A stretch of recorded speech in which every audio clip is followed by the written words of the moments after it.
d'État, ministre des Fonds et de la politique régionale et hôte de la 11e session du Forum urbain mondial en Pologne, Son Excellence Małgorzata Jarusinska-Jedinak, la déclaration de la directrice exécutive d'ONU Environnement, Madame Inger Andersen, la déclaration de la directrice exécutive d'ONU Habitat, Madame Maïmouna Maud Sharif, la déclaration du chef de la division de la gouvernance et des droits de l'homme de l'Union africaine, département des affaires politiques, de la paix et de la sécurité, M.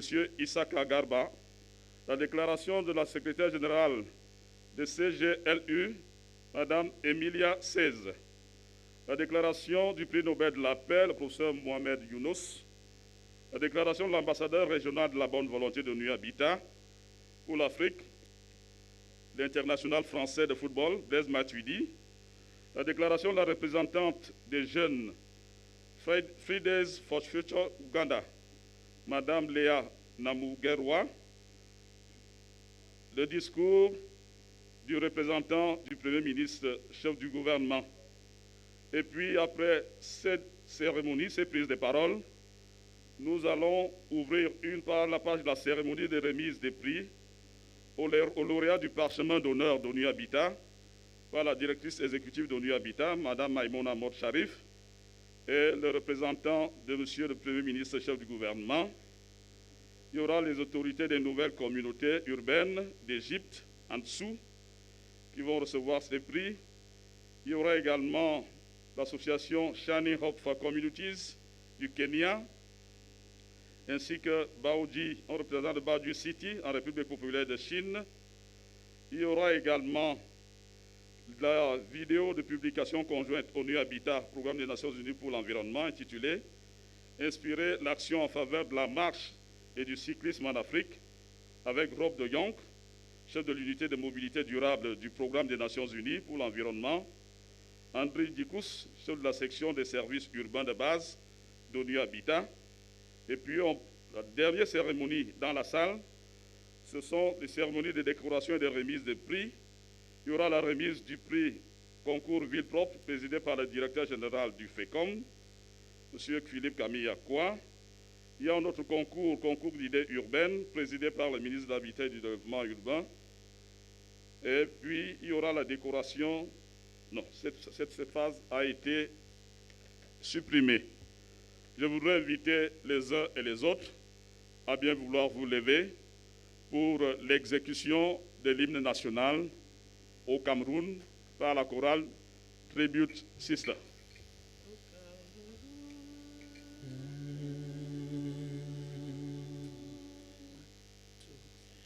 O Cameroon, thou cradle of our fathers, holy shrine wherein our midst now repose, thy tears and blood and sweat thy soil did water, on thy hills and valleys once thy tillage rose.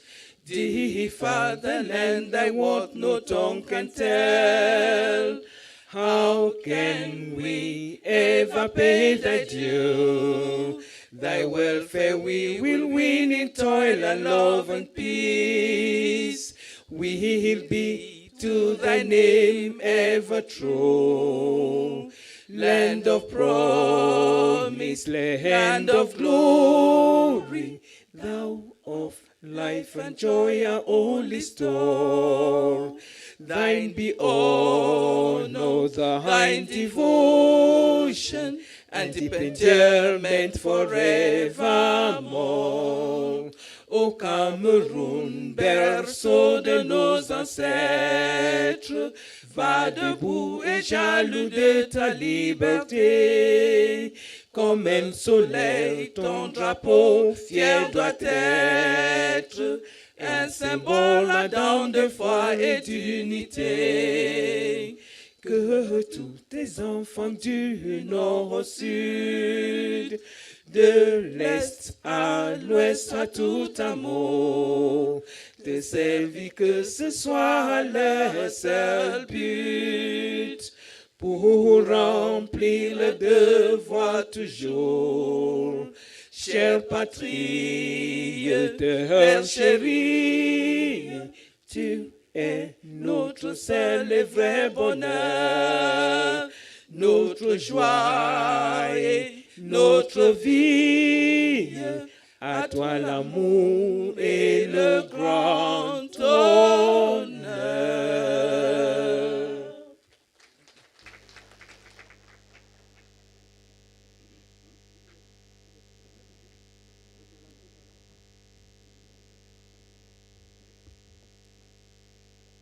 Je vous invite à écouter l'allocution de bienvenue du maire de la ville de Yaoundé, ici représenté.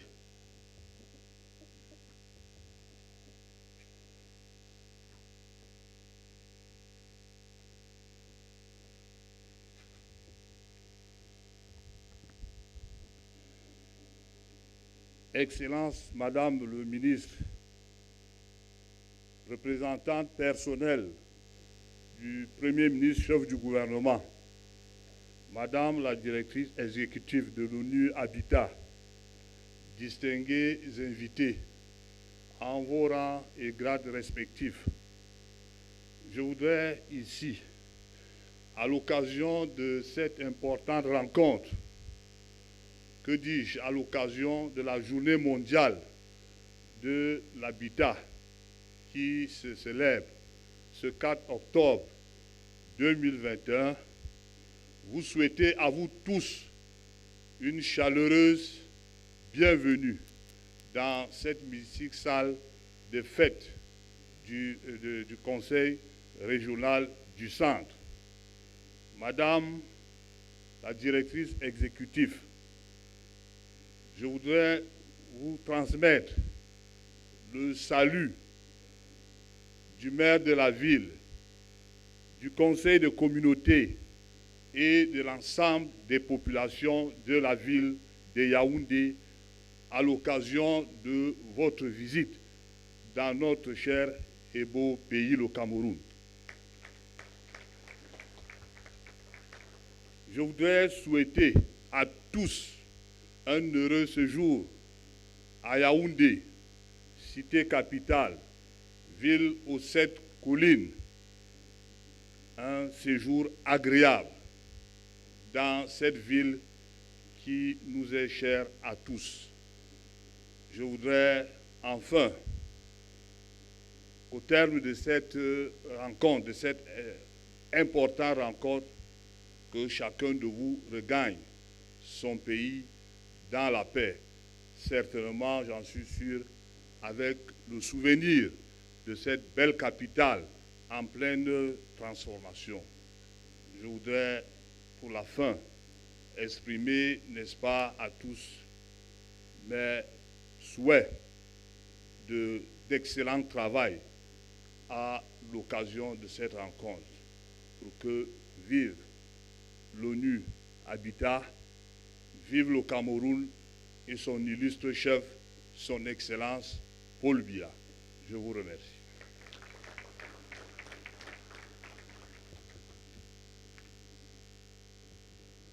Pour conduire la suite de la cérémonie, je voudrais introduire ici Susanna Price, qui est responsable de la communication à ONU Habitat. Ce sera dans la langue de Shakespeare.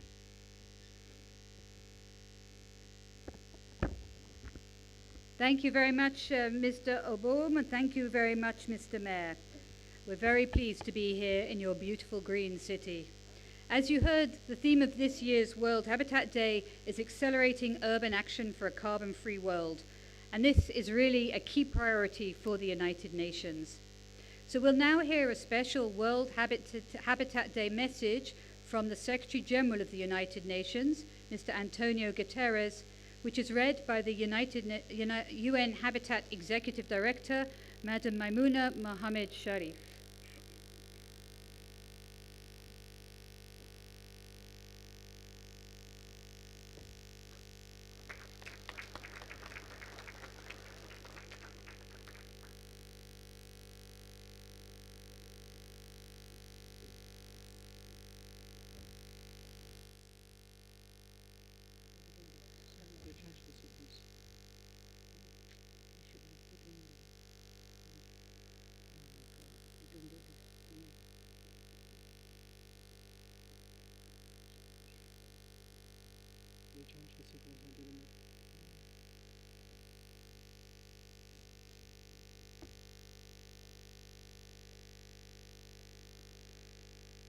Honorable Minister, Honorable Mayors, Excellencies, friends, ladies and gentlemen, it's my great pleasure to deliver the message on the World Habitat Day 2021 from our Secretary General. Start. On this World Habitat Day, cities and towns across the globe are facing and fighting the dual crisis of COVID-19 and climate change. Home to 4.5 billion people today, they are projected to grow by almost 50% by 2050. By mid-century, over 1.6 billion urban residents may have to survive through average summertime highs of 35 degrees Celsius. This year's theme, Accelerating Urban Action for a Carbon-Free World, highlights how cities and towns are at the core of climate action to keep the 1.5 degrees goal within reach. 3/4 of the infrastructure that will exist in 2050 has yet to be built. Economic recovery plans offers a generational opportunity to put climate action, renewable energy, and sustainable development at the heart of cities' strategies and policies. City leaderships in using green materials and constructing energy-efficient, resilient buildings powered by renewable energy is essential to achieve net zero emission by 2050. The benefits are enormous: less pollution and climate risk, more jobs, and better health and well-being. As population grow in emerging economies, demands for transport, which accounts for nearly 20% of global carbon emissions, is multiplying. Cities are working to ensure that this demand is met by zero-emission vehicles and public transit. We need a global moratorium on internal combustion engines by 2040 at the latest to underpin these efforts. On World Habitat Day, let us work together to harness the transformative potential of sustainable urban action for the benefit of our planet and all people. That's the end of the statement. Thank you so much. Est-ce qu'on peut accueillir cette déclaration du secrétaire général des Nations Unies en agitant les petits drapeaux des pays membres des Nations Unies qui sont dans la salle? Merci.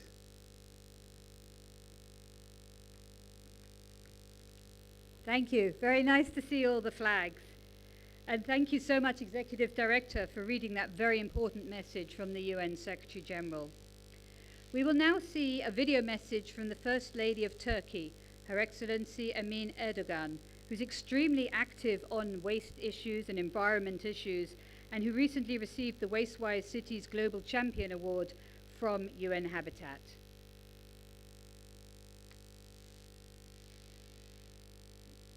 Hanımefendiler, beyefendiler, Birleşmiş Milletler Habitat Direktörlüğü'ne, Kamerun hükümetinin kıymetli temsilcilerine, programa davetleri nedeniyle teşekkür ediyor, tüm katılımcıları sevgi ve saygıyla selamlıyorum. 4 Ekim Dünya Habitat Gününüzü kutluyor. Bu anlamlı günün dünyamızın geleceği adına hayırlara vesile olmasını diliyorum. Türkiye-Habitat ilişkilerinin tarihi bir geçmişi var. 1996 yılında İstanbul, Habitat 2'ye ev sahipliği yapmış, bu etkinlik küresel çapta ses getirmişti. Girişimin savunduğu değerlerin görünürlüğünü arttırmıştı. Kasım ayında Glasgow'da yapılacak COP26 toplantısında ise karbonsuz bir dünya için şehir eyleminin hızlandırılması çağrısının da etkin bir global hareket olacağına inanıyorum. Değerli katılımcılar, çevre raporları iklim değişikliğinin insan kaynaklı olduğu konusunda büyük bir alarm veriyor. Artan şehirleşme, sürdürülebilir olmayan üretim ve tüketim modelleri, karbon ayak izimizin oranını ne yazık ki her geçen gün daha da arttırıyor. Bugün %55 oranında olan kentli nüfusun 2050'lerde %70'lere çıkacağı öngörüsü karbon emisyonunun azaltılması yolunda acil çözümlerin gerekliliğine bize işaret ediyor. Dünyanın geleceğini tehdit eden bu büyük mesele karşısında ülkelerin tek başına hareket etmesi yetmiyor. Küresel bir eylem planının ivedilikle hayata geçmesi gerekiyor. Yarın çok geç olabilir. Küresel ısınma ile ilgili gidişata yön verecek son nesil olduğumuzu asla unutmamalıyız. Yeşil enerji, döngüsel ekonomi, temiz teknoloji gibi çözüm metotlarını aktif hale getirmeliyiz. Şehirlerimizi çevre dostu bir bilinçle yönetmeli ve tasarlamalıyız. Biz Türkiye olarak 2017 yılından bu yana ulusal çapta sıfır atık projesi başlattık. Önce kamu kurumlarımızda başlayan atık ayrıştırma çalışmaları dalga dalga topluma yayıldı. Önemli kazanımlar elde ettik. Sıfır atık mavi kapsamında ise deniz temizliğimizi derinleştirdik. Sanatçılarımız farkındalık çalışmalarına destek verdi. Çocuklarımıza eğitim programları hazırladık. Küresel çapta da hükümetimizle, sivil toplumumuzla, iş dünyamızla iklim değişikliğinin etkilerini azaltacak her türlü çevre çalışması için el birliği yapmaya hazırız. Son Birleşmiş Milletler Genel Kurulu'nda Sayın Cumhurbaşkanımızın ifade ettiği üzere Paris Anlaşması da meclisimizde oylamaya sunulacak. Çevre ve iklim krizi elbette hükümetlerin, uluslararası organizasyonların olduğu gibi bireylerin de sorumluluğunda bir konu. Zira bu mesele ancak bireysel davranışların değişmesi ile köklü çözüme kavuşabilir. Bizi çevre ile yeniden dost kılacak bir zihinsel dönüşüme ihtiyacımız var. Çevrenin bize verilmiş bir emanet olduğunu hiç unutmadan bireyden endüstriye uzanan bir bilinç hareketi gerçekleştirmeliyiz. Tekstil sektörü bu ihtiyacı açık bir şekilde ortaya koyuyor. Zira tekstil sektörünün çevre konusunda karnesi ne yazık ki hiç iyi değil. Karbon emisyonunun %10'unu tek başına üretiyor. Yani uluslararası uçuşların ürettiğinden daha da fazla. Su kaynaklarının kullanımından da en büyük ikinci tüketici durumunda.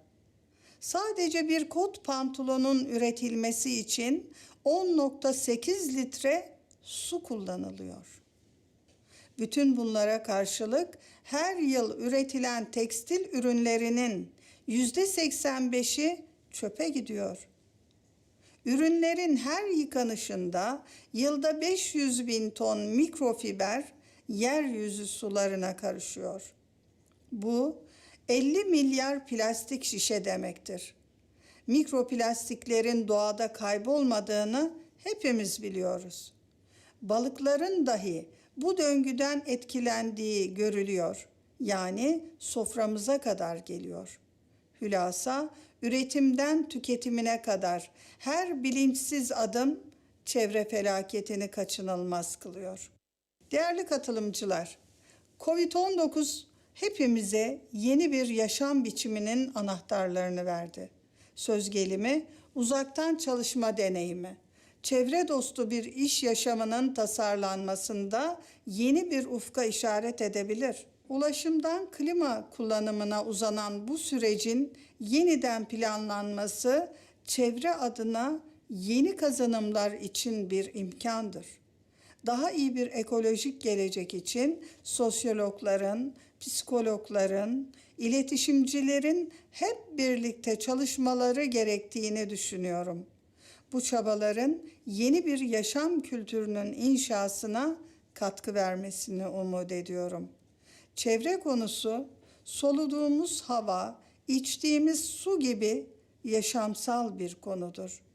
Bir kriz olmaktan çıkarmak da hepimizin ortak sorumluluğudur. Dünyadaki bu yeni dönüşüme hazırlıklı olmak, sıfıra yarış vizyonu ile karbon emisyonunu azaltacak süreci hızlandırmak, bireysel ve küresel işbirliğini zorunlu kılıyor. Bu düşüncelerle Habitat girişiminin küresel çağrısına ses veriyor, biz de varız diyoruz. Gerek 4 Ekim Habitat Günü, gerekse bizim de katılmayı planladığımız COP26 toplantısının şimdiden hayırlı olmasını umut ediyor. Tüm katılımcıları sevgi ve muhabbetle selamlıyorum. Kalın sağlıcakla.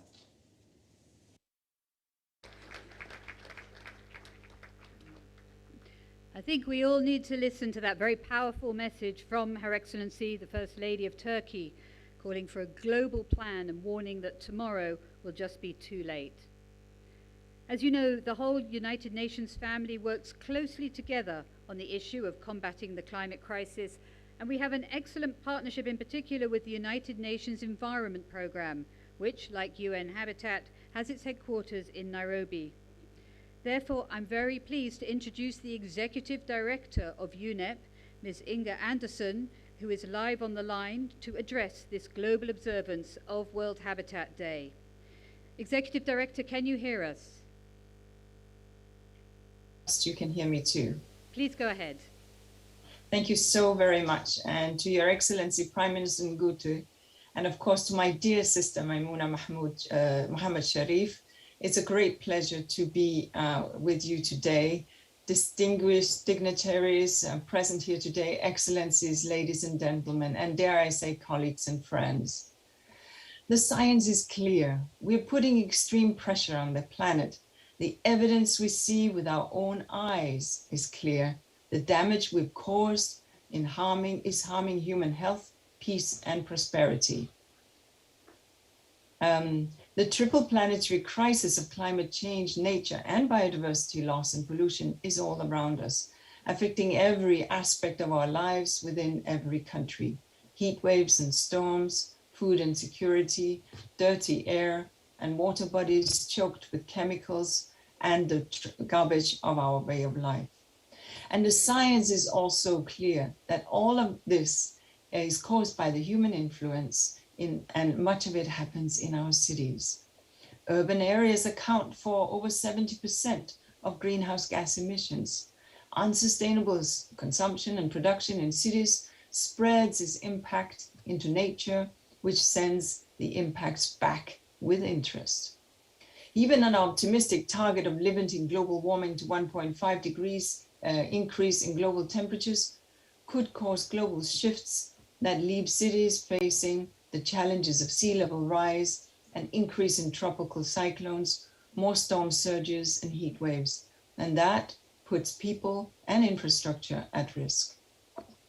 But cities have also demonstrated leadership in making ambitious commitments for climate mitigation and adaptation. They've used their influence and jurisdiction to cut emissions through urban planning and design, through regulating polluting sectors and investing funds in long-term sustainable solutions. The solutions don't only slow the triple planetary crisis outside the cities, they slow it on the entire planet. They bring benefits into cities, climate action, for example, in industry and transport, improves air quality, bringing nature back into cities and reduces the need for mechanical cooling, or better handling of storm waters, provides clean drinking water, and increases green space for recreation. So friends, all of these solutions are crucial, particularly in Africa, which has been and will be hit the hardest by climate change. We must prioritize these solutions and do so in the context of the COVID-19 recovery. When UN Secretary General Antonio Guterres recently launched the Our Common Agenda report, he stated that a green and sustainable and fair COVID-19 recovery is critical to setting the world on course towards a 1.5-degree pathway. In this recovery, we have the opportunity to reflect and reset how we live and how we interact and how we rebuild our cities. The creation of green and resilient cities is central to the African Union's Recovery Action Plan, but we need to do more. The African continent is experiencing rapid growth and urbanization, leading to more infrastructure investments, often exceeding the planning capacity in some cities. And that puts a few key sectors on the spot, including energy, buildings, and transport, in addressing the impacts of urbanization and delivering solutions for green COVID-19 recovery. The future of our planet depends on national, regional, and local governments and organizations, communities and academic institutions, the private sector, and all relevant stakeholders working together to create sustainable, carbon neutral, inclusive cities and towns. We must work to strengthen the capacity of our local governments, to spur multi-level governance and pursue a green and resilient, inclusive economic recovery. Friends, we can steer towards that low carbon resilient pathway and advance sustainable development goals, but only if we act now. As I mentioned before, focusing on energy, transport, and buildings is important. And all societies require energy services to meet basic human needs, but also the associated emissions that are caused, but also the associated emissions are a major cause of climate change. In Africa, for example, cement production is expected to more than triple, while steel production could increase more than sixfold.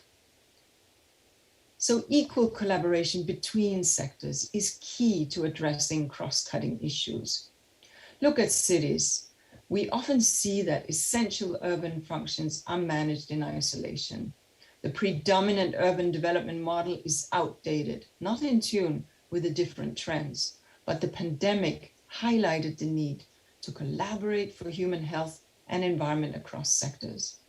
In order to address the challenge of air pollution and carbon emissions, we need to work together and develop holistic joint solutions. Furthermore, integrating urban systems create more effective management of resources between sectors and a greater urban systems performance at less cost. Smart technologies can help cities meet the challenges of efficiency and systems integration. So, on World Habitat Day, we need to recognize that cities are both part of the problem, but also very much part of the solution in solving the triple planetary crisis, the crisis of climate, the crisis of biodiversity loss, and the crisis of pollution. We must rethink how cities are designed, how they are built, and how we live in them, and how we manage them better. And if we do this, we slow the triple planetary crisis and make our cities better, greener, and safer, and more sustainable places to live. I thank you for this opportunity and wish you all a very good World Habitat Day. So much. Thank you so much, Executive Director of UNEP, for outlining these important holistic climate solutions, particularly during the COVID-19 recovery.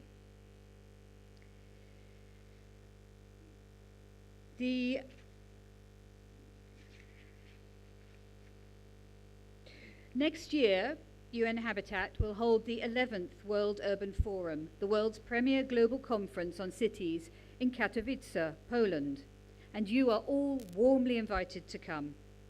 We will now hear from Poland's Secretary of State, Ministry of Funds and Regional Policy, Her Excellency Małgorzata Jaroszynska-Jedniak.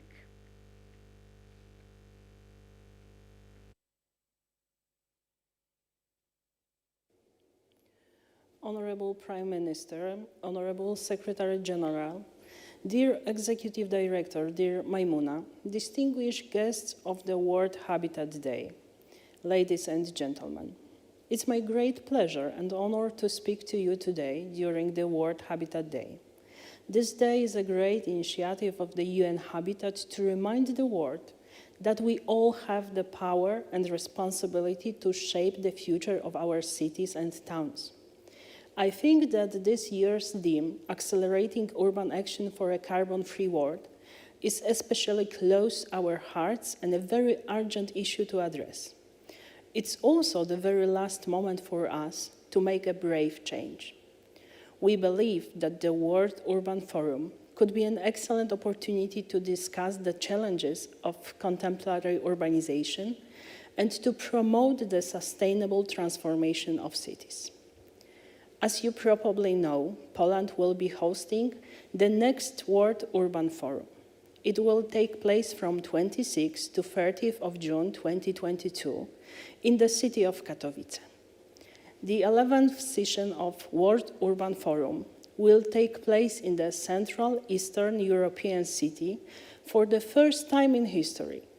It's the region that faced a real challenge of political transformation in the early 1990s. It was a time of economic political changes. I believe we have a great story to tell. Katowice is a unique Polish city with rich history, which recently culminated in transformation from a center of the mining industry to an important business, culture, and green lifestyle center. We are organizing the World Urban Forum under the slogan, transforming our cities for a better urban future. Transforming from the car-centric cities, full of concreted spaces, preclusive and inaccessible, to the human-friendly, green, accessible cities, which give priority to pedestrians, bicycles, and public transport. In Katowice, we want to talk about just transformation, about changes that leave no one and no place behind. The process of transformation must also take into account the events of the last couple of months related with the COVID-19 pandemic. What we know from the statistical data, over 90% of the confirmed coronavirus cases came from the urban areas. The cities face also the biggest cost concerning the fight with the pandemic. Therefore, in our discussions on the future of cities, we should not only think about just governance and the green side of the cities, but also to involve health issue and resilience to other types of crises. As regards other aspects of World Urban Forum, very important for us is the issue of accessibility in the cities. In Poland, through the governmental program Accessibility Plus, we actively work to ensure free access to goods, services, and the possibility to participate in the social and public life of the people with special needs. We not only want to include this issue in the World Urban Forum program, but we are also very much concerned about the logistical or technical accessibility of World Urban Forum. We want to ensure the widest possible participation in the event of the people with disabilities. Last but not least, I would like to say that the World Urban Forum is not only a huge conference, it's a kind of global platform of cooperation and exchange of experience, which will last long after the World Urban Forum is finished. It's also the mobilization to take concrete actions for the cities. I really do hope that Poland and Katowice will go down in the World Urban Forum history. I truly hope that you will accept our invitation and become a part of this history. Let's meet for the inauguration of the World Urban Forum in Katowice. Thank you very much for your attention. And UN Habitat as well very much seconds that and warmly welcomes you all to come to what the Minister has called the Global Platform of Cooperation. We now turn to the Executive Director of the United Nations Human Settlements Programme, or UN Habitat, the co-host of this global observance, Madam Maimouna Mohamed Sharif.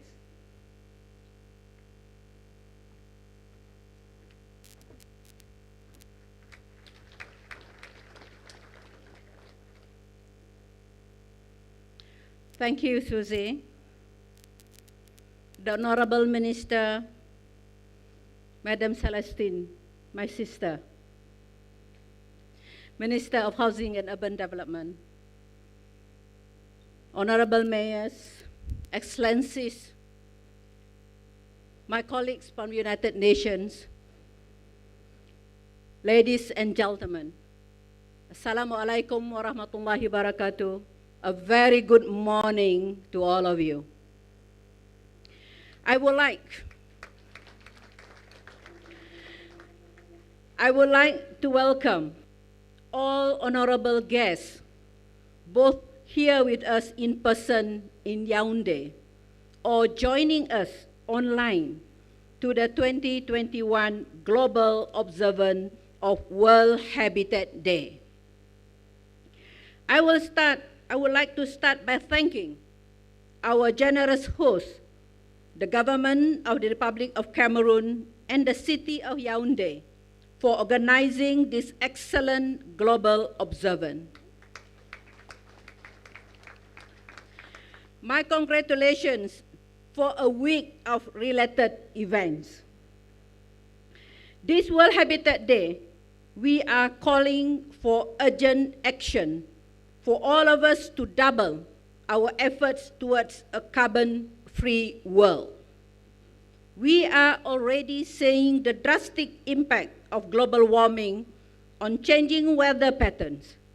These changes have led to increased flooding and severe heat wave, threatening life, property, and ecosystems. All over the world, it is in human settlements and cities we have to deal with the direct impact of climate change.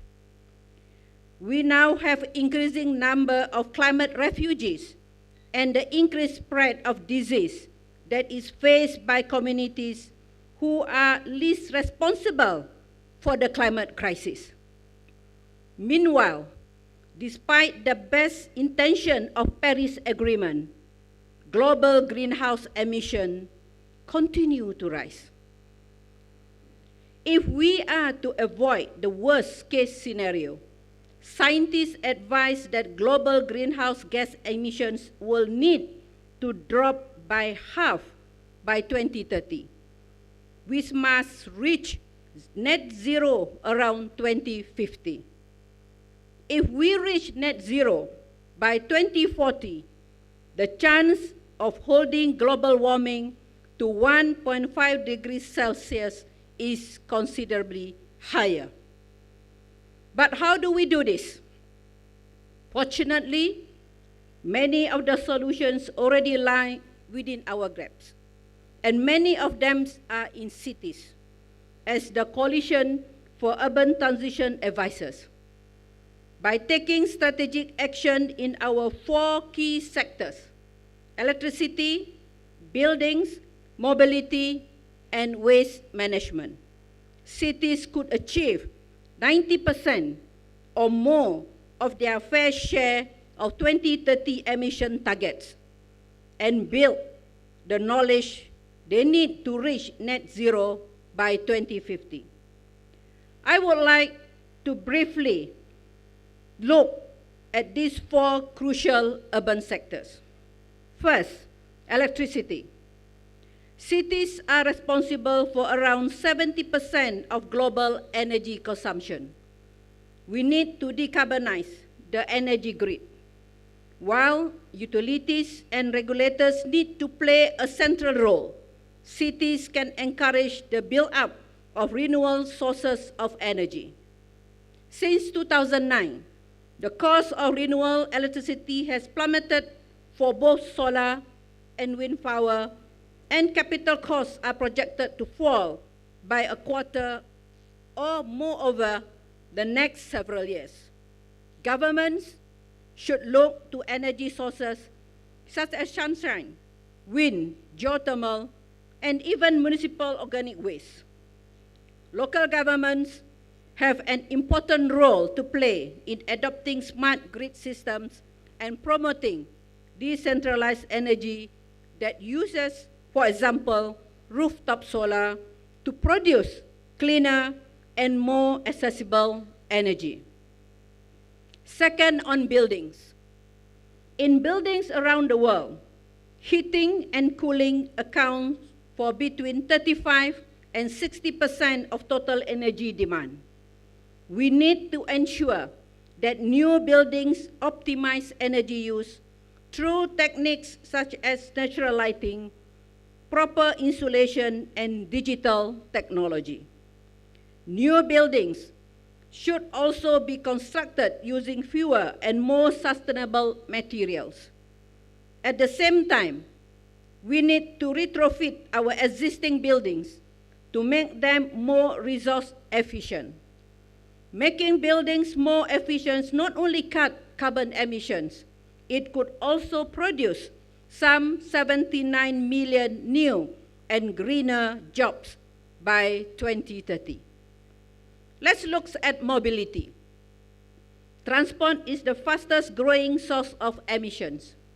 We need to encourage people to leave their cars at home and use public transport or non-motorized transportation such as bicycles or even walking. Cities can take action by adopting solutions such as bus rapid transit and providing facilities for non-motorized transportation and e-mobility. Let's look at the waste management. Better waste management also reduces emission of carbon and methane, another key greenhouse gas. By recycling products instead of dumping them in landfills, we avoid greenhouse gases and reduce the demand for energy, raw materials, and fossil fuels for new products. Let's look at the planning, the compact urban development. As called for by the new urban agenda, we need to build more compact cities that are well planned and designed for low emissions. When a city is compact and provides for mixed uses, people can walk to more destinations. When a city supports a transit-oriented development, public transportation becomes more economically viable. UN Habitat and partners are helping cities around the world to take low-carbon action in these key sectors and often in an integrated way. For example, through the German IKI-funded project Urban Pathways, UN Habitat is supporting governments in India, Brazil, Kenya, and Vietnam to develop national and local action plans to boost low-carbon basic services in mobility, energy, and solid waste management. The EU-funded Solution Plus project supports 10 cities across 4 continents in their transition to electric and shared mobility. And together with ICLE, UN Habitat has helped more than 60 cities in 8 countries develop low-emission urban development strategies and begin through the EC-funded Urban-led project. However, much more remains to be done.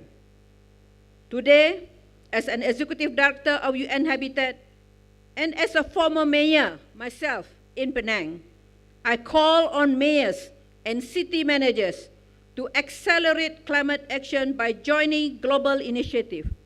This includes 1. The City Race to Zero. There are cities that submit ambitious plans to reach net zero emission by 2050, and a group of such cities will attend the Climate Summit COP26. The Global Covenant of Mayors for Climate and Energy. Now, with 11,600 members, this is the largest group of mayors that have committed to climate action and we are proud to be a core partner. The Waste-Wise Cities campaign, I launched this campaign in 2018 with Kenya's President, Honorable Uhuru Kenyatta, and today it has become a global network of 200 cities and local governments. I also call on the national governments to include urban actions in their climate plan as they finalize and begin to implement a new round of nationally determined contributions, or in short, NDCs. And I would like to see financial institutions and climate facilities provide greater access to local governments and urban stakeholders to take climate action in cities. This is a member state commitment, especially recognized in the new urban agenda. We must take bold and ambitious climate action, making them an integral part of how we recover from the global COVID-19 pandemic. In fact, this recovery offers a golden opportunity to take action. Our sister agency, UNEP, estimates that a green pandemic recovery could cut up to 25% of predicted 2030 greenhouse gas emission and bring the world closer to meeting its climate targets. Rapid action to cut global emission in half by 2030 is essential to securing a fairer and greener future. Our cities and towns must lead the way by developing ambitious climate plans. I urge you all to use the World Habitat Day as a way to renew our commitments to work towards a net zero world. Thank you very much. Assalamualaikum warahmatullahi wabarakatuh. Merci beaucoup.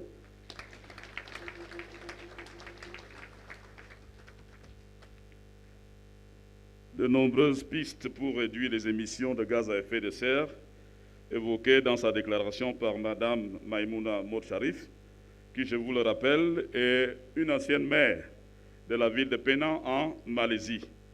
Nous introduisons actuellement, nous invitons à ce pupitre le chef de la division de la gouvernance et des droits de l'homme de l'Union africaine, chef du département des affaires politiques, de la paix et de la sécurité, M. Isaka Garba en personne.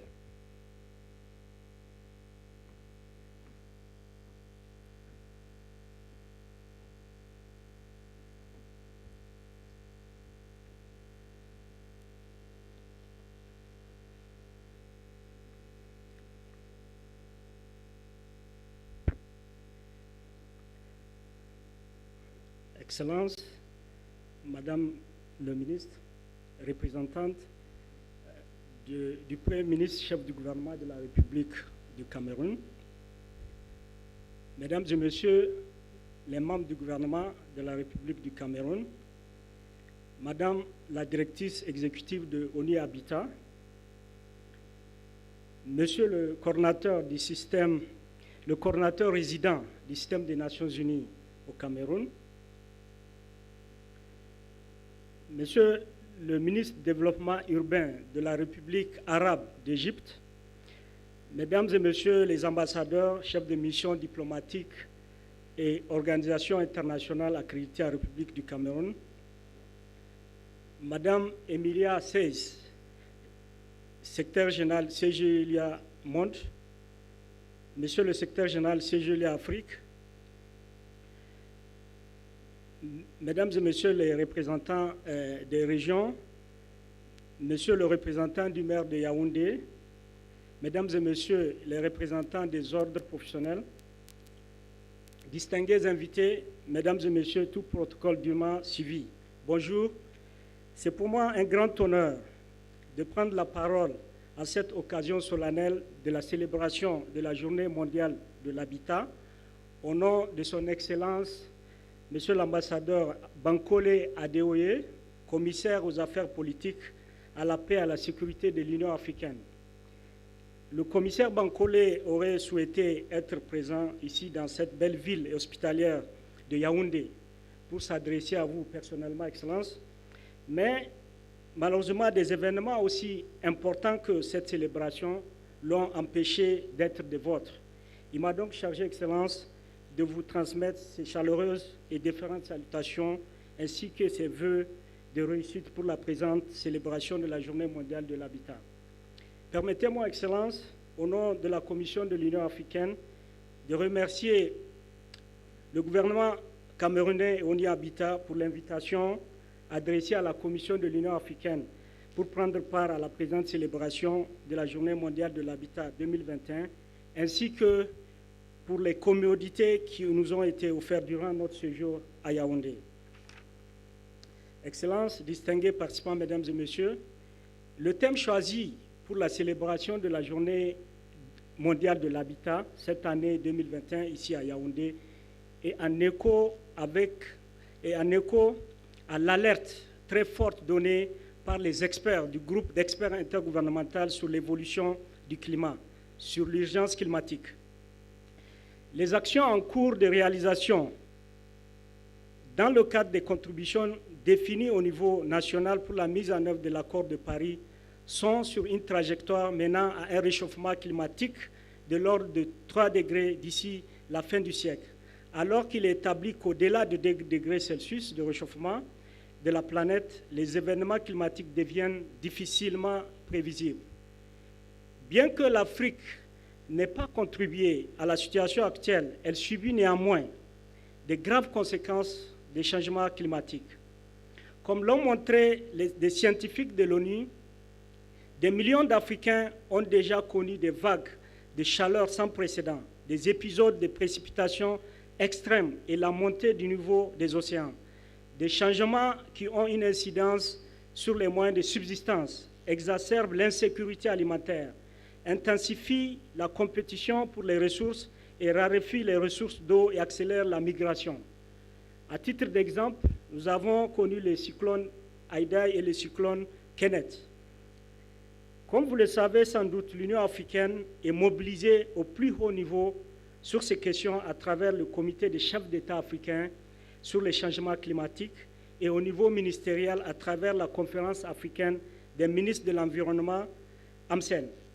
La proposition de l'Union africaine est de travailler sur ces questions par grands bassins géoclimatiques afin de mieux contextualiser les problématiques climatiques en fonction des dynamiques de peuplement et d'évolution des écosystèmes et de mieux calibrer les réponses apportées face aux enjeux, à savoir le bassin du Congo, le Sahel, l'ensemble méditerranéen et le bassin de l'océan Indien. Lors de la conférence des États partis à l'accord cadre des Nations Unies sur les changements climatiques tenue à Marrakech, au Maroc, en novembre 2016, 3 des 4 commissions regroupant les pays africains suivant la logique géoclimatique ont été mises en place. La commission du bassin du Congo, la commission du Sahel et la commission des pays insulaires de l'océan Indien. Cette approche a l'avantage de promouvoir une approche intégrée autour du concept du développement durable en reliant les enjeux climatiques aux enjeux qui lui sont connexes, comme ceux de l'urbanisation ou de la sauvegarde et de la protection de la biodiversité. Excellences, distingués participants, Mesdames et Messieurs, l'Union africaine est consciente de ce que les villes sont un des acteurs majeurs à prendre en compte si l'on a le souci dans une trajectoire de développement durable et résiliente, et ce, d'autant que la population continentale africaine sera majoritairement urbaine d'ici 2030. C'est la raison pour laquelle elle salue la célébration de la Journée mondiale de l'habitat et tient à féliciter ONU Habitat et le gouvernement du Cameroun pour l'excellente organisation de cette célébration. L'Union africaine va rester très attentive aux conclusions des travaux organisés au cours de cette célébration, préoccupée qu'elle est que l'Afrique que nous voulons, promue par l'agenda 2063, s'inscrive résolument dans une trajectoire de développement durable et résilient. Au cours de cette année, avec l'appui de ONU Habitat et de la CEA, l'Union africaine a offert aux États membres des séminaires virtuels de renforcement des capacités sur la mise en œuvre du cadre régional africain de mise en œuvre du nouvel agenda urbain en Afrique, qui accorde, comme vous le savez, une place de choix au rôle des autorités locales et régionales dans l'élaboration des plans de réduction des gaz à effet de serre dans les centres urbains en Afrique. Tout récemment, l'Union africaine, ONU Habitat, la CEA et CGLIA Afrique ont conjointement développé une stratégie sur l'exploitation de la valeur de l'urbanisation durable en Afrique. Ceci en prélude à la préparation d'un dialogue de haut niveau sur le sujet en 2022. En outre, l'Union africaine, à travers le département des affaires politiques, paix et sécurité et le département de l'agriculture, du développement durable, de l'économie bleue et de l'environnement durable, a pris des mesures pour développer une approche à l'échelle de la Commission afin de prévenir et d'atténuer les risques sécuritaires liés au climat sur le continent à travers la création d'un groupe de travail sur le climat et la sécurité. Mesdames et messieurs, au niveau de la 31e réunion ordinaire virtuelle du bureau de la conférence ministérielle africaine sur l'environnement, tenue le 7 juin 2021, a reconnu que la COP26 va offrir une opportunité pour les pays africains d'accroître leurs ambitions dans la lutte contre le changement climatique et à encourager le groupe africain des négociateurs sur le changement climatique à continuer à défendre les intérêts du continent. Avant de terminer mes propos, je tiens à féliciter le gouvernement et le peuple de la République du Cameroun et ONU Habitat d'avoir organisé cette célébration mémorable de la Journée mondiale de l'habitat à cette année 2021. Je vous remercie pour votre aimable attention.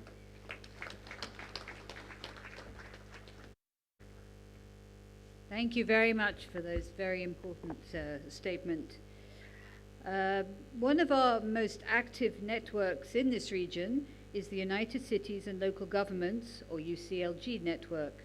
And I'd like to acknowledge the presence here today of the Secretary General for UCLG Africa, Monsieur Jean-Pierre Elong-Mbassi, who will be speaking this afternoon.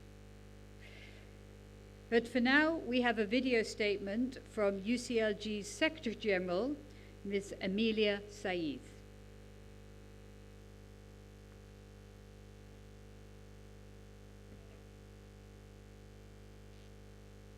From United Cities and Local Governments, His Excellency, the President of the Republic of Cameroon, sisters and mentors, the Executive Director of UN Habitat, Maimouna Sharif, and very dear Excellency, Minister for Housing and Urban Development, Queen Mother Celestine Quecha-Curtes, Honorable Mayor, Ministers, members, partners, and friends.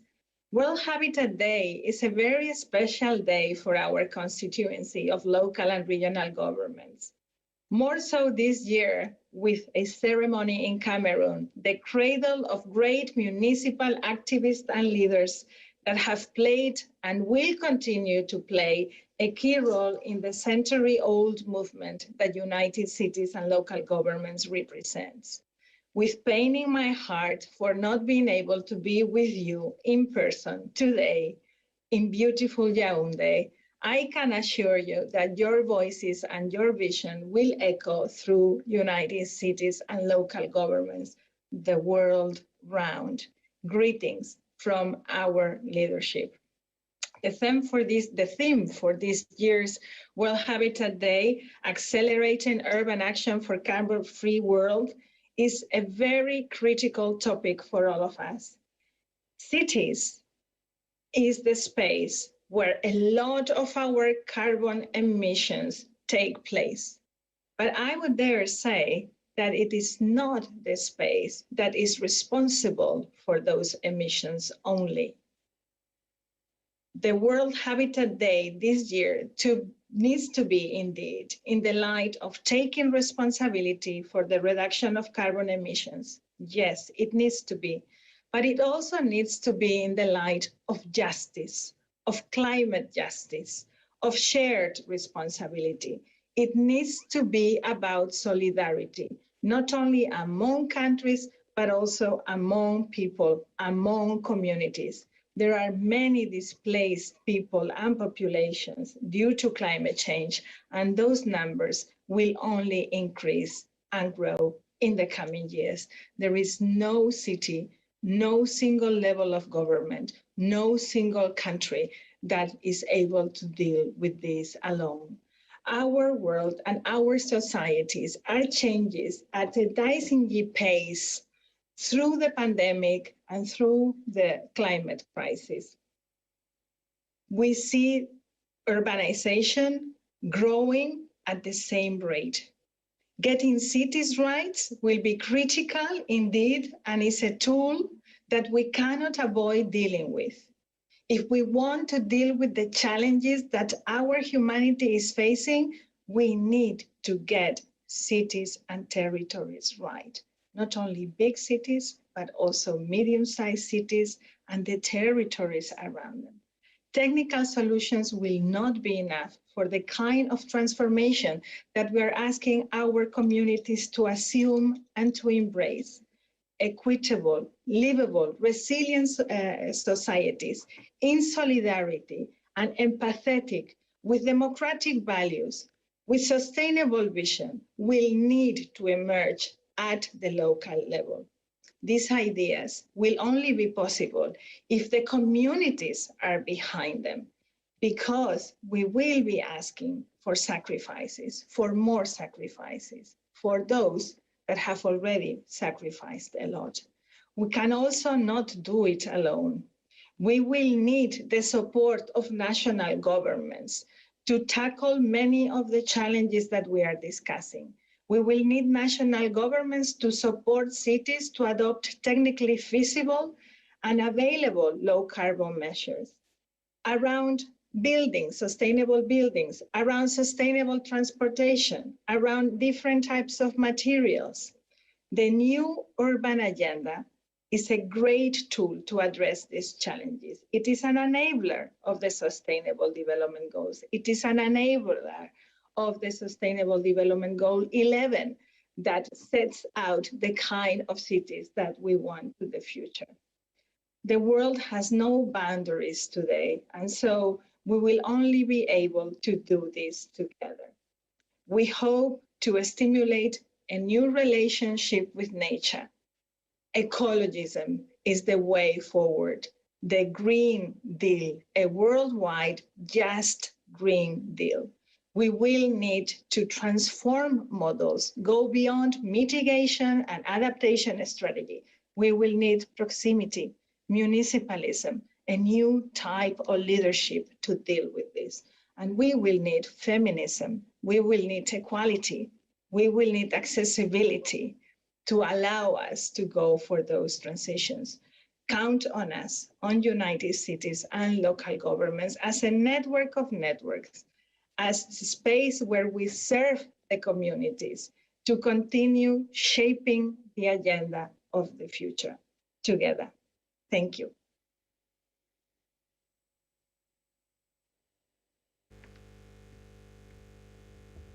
Nous suivons à présent la déclaration du prix Nobel de la paix 2006, Mohamed Younous, fondateur de la première institution de microcrédit, Grameen Bank. Mohamed Younous est citoyen bangladais. Il est encore surnommé le banquier des pauvres.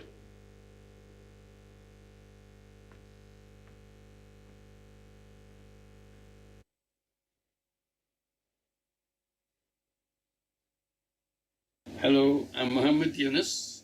I'm talking to you from Bangladesh. First, my greetings on this World Habitat Day. I'm very happy that we have an opportunity to work together with the UN Habitat through our organization, Younous Environment Hub. We are very happy with our work with the Wastewise Partnership.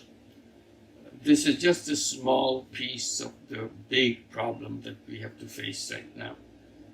But we must try. Everyone has to try, even the smallest way possible. So the beginning has to be made. Accumulation of those small things can become very, very large. That's what we should be aiming at. And when we talk about global warming, I try to give an image of a burning house. I said, we are living in a burning house. All people in the world living in our burning house, the earth. And inside that burning house, we are having celebrations. We are having parties, enjoyment of our economic successes, high growth rates, prosperities, even technological achievements, many things to celebrate. And we are having fun. We are having so much enjoyment inside of it. Seeing that fun, seeing that enjoyment, we immediately recognize that we are not seeing what is happening outside the house. The house itself is burning.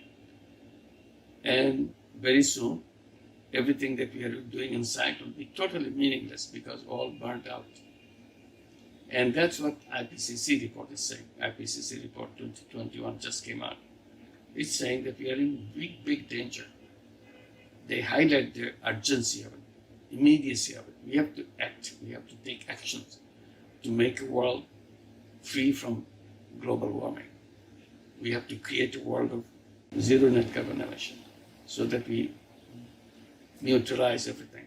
We are not burning, we are sustainable, and that's what we should be doing. What IPCC report is saying that we will be heading for 1.5 degrees Celsius within 20 years. Either we'll reach that point, 1.5 degrees Celsius, or we'll overshoot that, go beyond it within these 20 years. That's very bad news. We have to make all our efforts to make sure that it doesn't happen. We stay away from 1.5 degrees Celsius because this is the yellow zone of the global warming. After we reach the 1.5 degrees Celsius, we reach the red zone.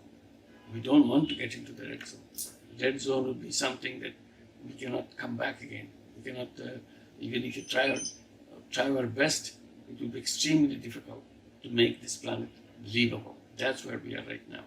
So our focus is to create that zero net carbon emission, and it's possible through actions that we all know. Funny thing is, we know how to achieve zero net carbon emission. We know everything. All the steps are known. Simply, we are not doing it because these are decisions which are not very enjoyable to many of us. It's not the question of making it enjoyable. Even if it's hard work, it's a question of survival. We have to survive. And we have been saying that this world may not be a very welcoming world for our next generation, because next generation will face all the difficulties that we are now, scientists are telling us. And legitimately, our young generation is blaming us, the older generation, that we have stolen their future. Now, if our children are accusing us of that, we are stealing their future, what about our grandchildren? What would they say? They would say they have no future at all, right from the beginning, right from the very birth. So that's not the direction we want to go. So we want to take action. That's where the social business comes. And we have been talking about and engaging everything in that social business, creating social business to solve environmental problem. All the things that you can do, make them in small pieces and turn into a business model, but a social business model, meaning we make it sustainable. Money that is spent, money that we invest in the business comes back. It solves the problem, but the money comes back. Then we can reinvest that money. The business itself can grow. Social business simply means we are doing this business not to make money, but to solve people's problem, or the global problem like global warming. And that's what we do. So this is the core of our initiative and strategy that we have. And we have also launched something very interesting for you. We call it 30 clubs. We're inviting young people of the age from 12-year-old to 35-year-old. 5 of them can get together. One of the young person can take initiative, invite 4 other friends, form a 5-member 30 club. their whole dedication, commitment would be to create a 3-0 world. And number 1 0 is zero net carbon emission. Number 2, make it wealth concentration free, so that the wealth and people live together, not run away from each other. And number 3 will create a world of zero unemployment by unleashing the power of entrepreneurship in all of us.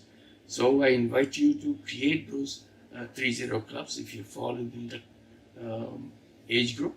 If not, you invite others, your friends, your brothers, your sisters, your schoolmates, whoever, who will be within that age. What we're trying to do, make this a network of young people, 5-member 3-0 clubs, forming globally, so that we can start doing small things globally and commit ourselves to make sure we create the world a 3-0 world. Good luck. Thank you very much. Again, greetings on the World Habitat Day. So a clear reminder there from the Nobel Prize winner Muhammad Yunus that for a question of survival, because everyone's affected and everyone has a part to play. Our next speaker has certainly stepped up and has literally played his part to help vulnerable families in Africa. For the many sports fans among you, he will need no introduction. So here's a statement from UN Habitat's Goodwill Ambassador for Africa and international football star, Mr. Blaise Matuidi.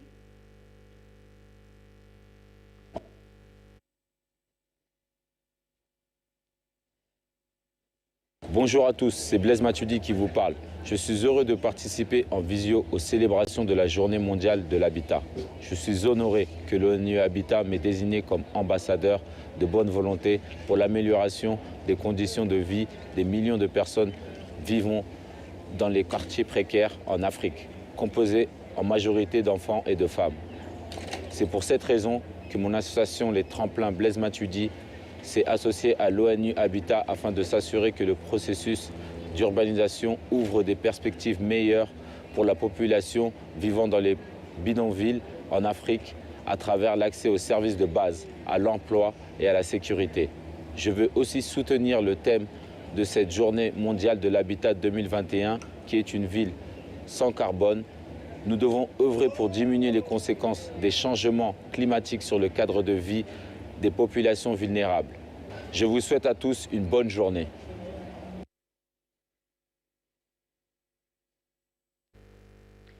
We now have a statement from a remarkable young woman who's been actively campaigning on climate issues in her home country, Uganda, and beyond, and has come all the way here today to speak to you about her work. We welcome Leah Namugerwa.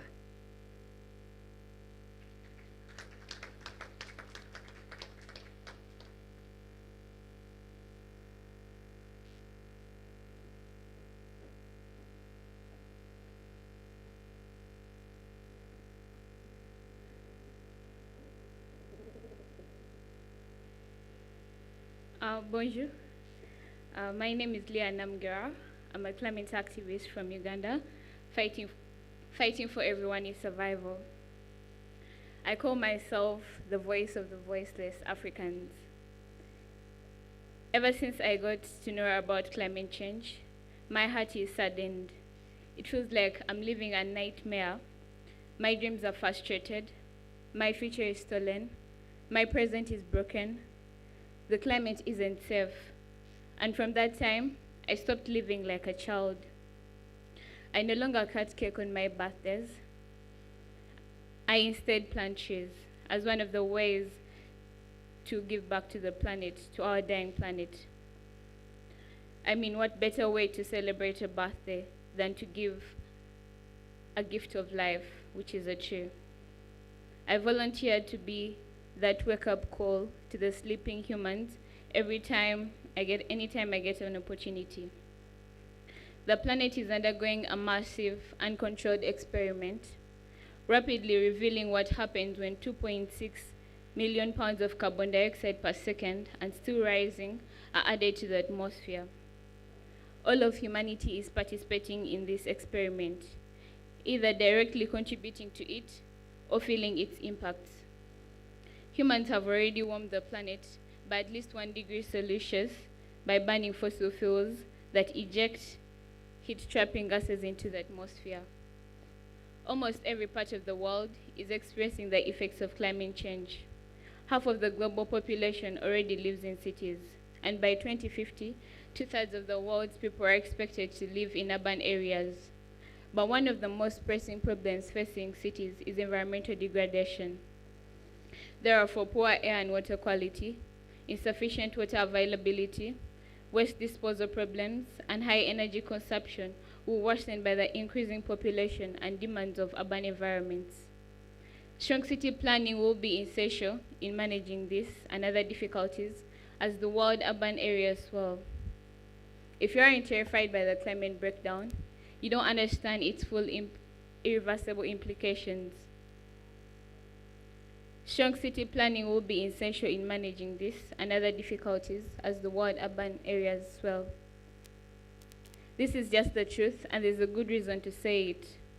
So far, we are not collectively scared enough to tear down the fossil fuel industry, and that needs to change very fast.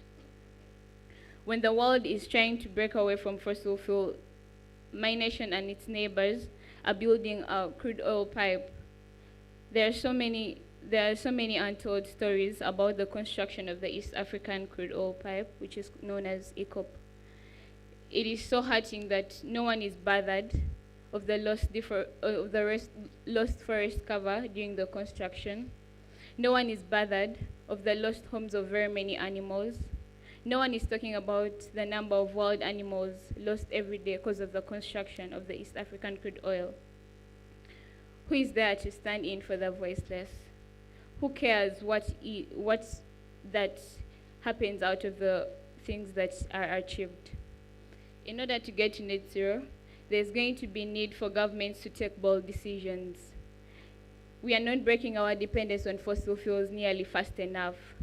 The gaps between words and actions are helping the fossil fuels companies grow and continue to pollute. There is need to ban most of the biggest city polluters.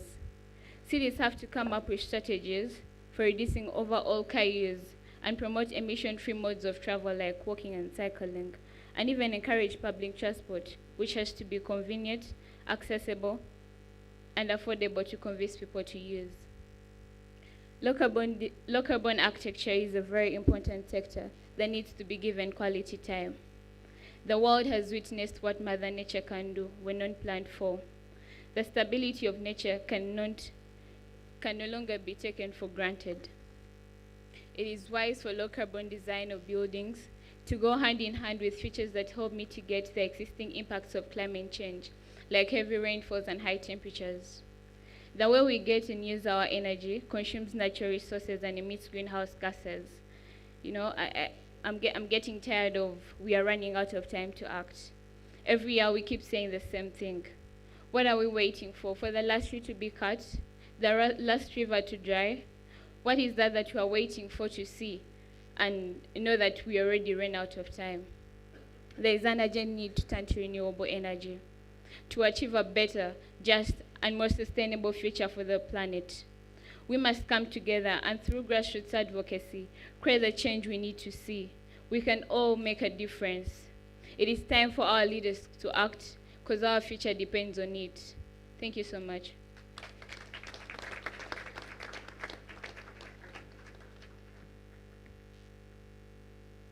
La lutte contre le réchauffement climatique et les gaz à effet de serre a un avenir avec l'implication de la jeunesse africaine, représentée ici par Léa Namugerwa, qui nous vient de l'Ouganda, membre de l'association Fridays for Future Uganda.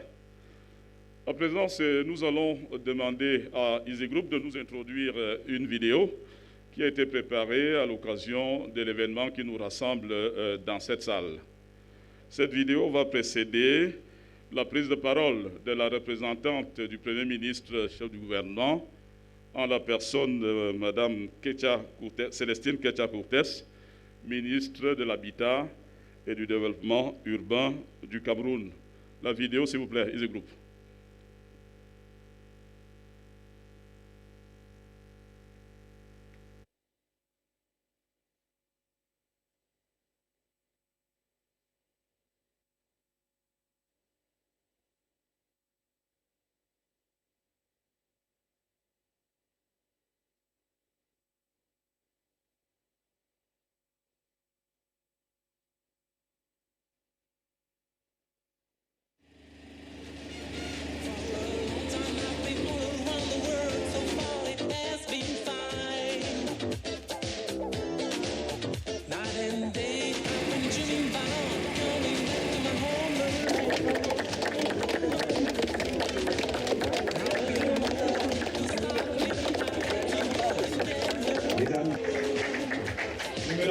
c'était hier à la région, au service du gouverneur, c'était au mois de février.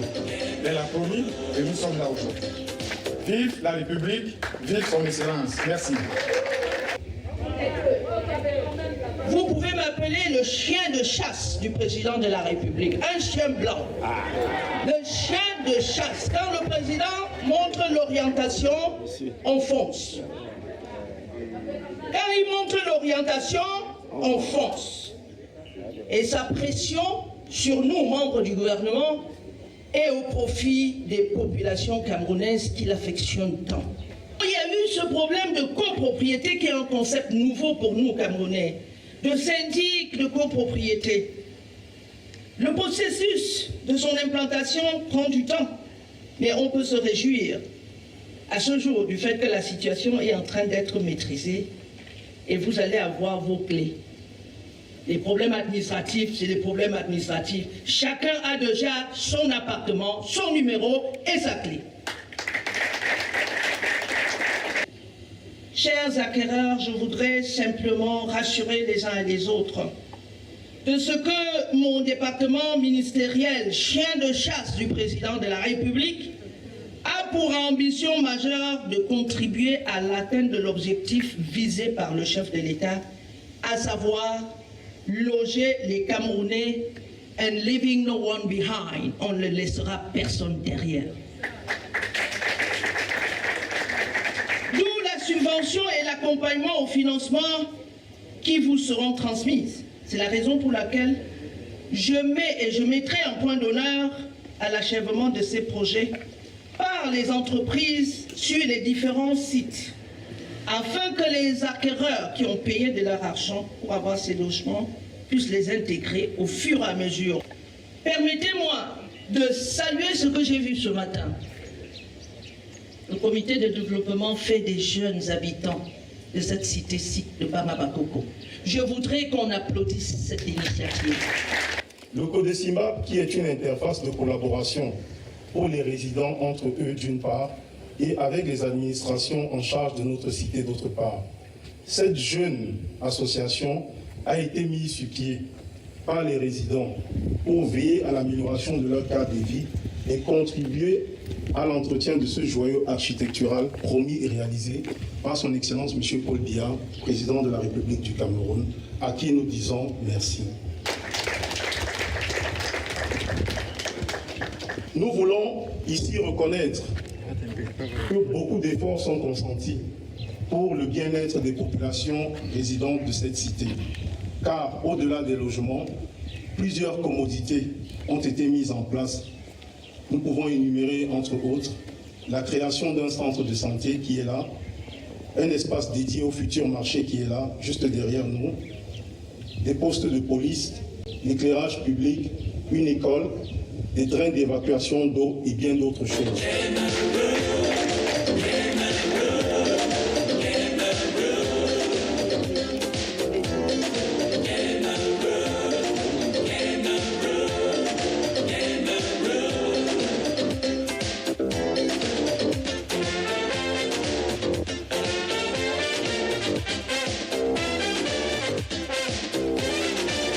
Monday morning, I woke up active and headed for the train station. Went to the airport, got in the plane, walked on for the name of John. Back to Cameroon. Et je commence déjà par remercier le chef de l'État, l'homme des grandes ambitions qui est passé aux grandes réalisations. Le Cameroun se développe au rythme d'une antilope et le galop comme ça. Je me sens bien ici, ici chez moi. Le Cameroun c'est mon petit paradis. Big up à vous qui t'emmène là-bas. Je vous pense. Mais il faut aussi que vous me pensez. Oh voyons, pensez. Comme je vous aime, il faut aussi que vous m'aimez. Ça c'est dit. Je ne suis pas français. Non, non. la parler française. Je ne suis pas bon en anglais. Ah non, non, non. Mais dans le pidgin, je suis à l'aise. À l'aise. Oh, oh. C'est pour moi un cadeau d'être né Camerounais. C'est pour moi un cadeau d'être né à Kounouniga. C'est pour moi un cadeau d'être de l'ouest, du nord et du sud-ouest. Oh mes frères, unissons-nous, peuple camerounais, devant-nous la main.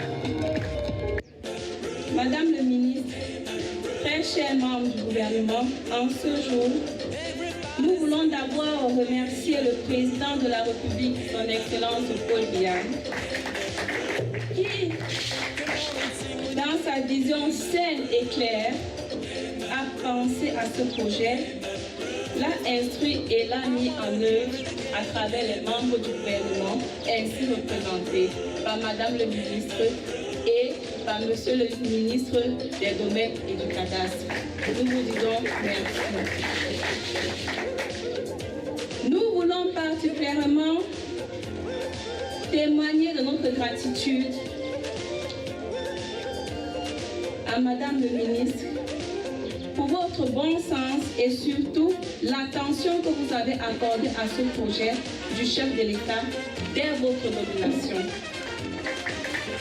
Oui, Madame le ministre, c'est le lieu de vous dire merci pour votre sens de la communication, pour votre dynamisme, pour votre engagement, pour toutes vos initiatives, d'un seul cœur, d'une seule voix, avec une sincère gratitude. Nous disons encore merci au chef de l'État qui a pensé aux jeunes, qui a pensé à la population camerounaise, aux citoyens ordinaires. Nous vous promettons que nous nous engageons à en faire bon usage de ces bâtiments. Comme vous le savez, le chef de l'État a instruit ce programme en vue de réduire le déficit des logements au Cameroun.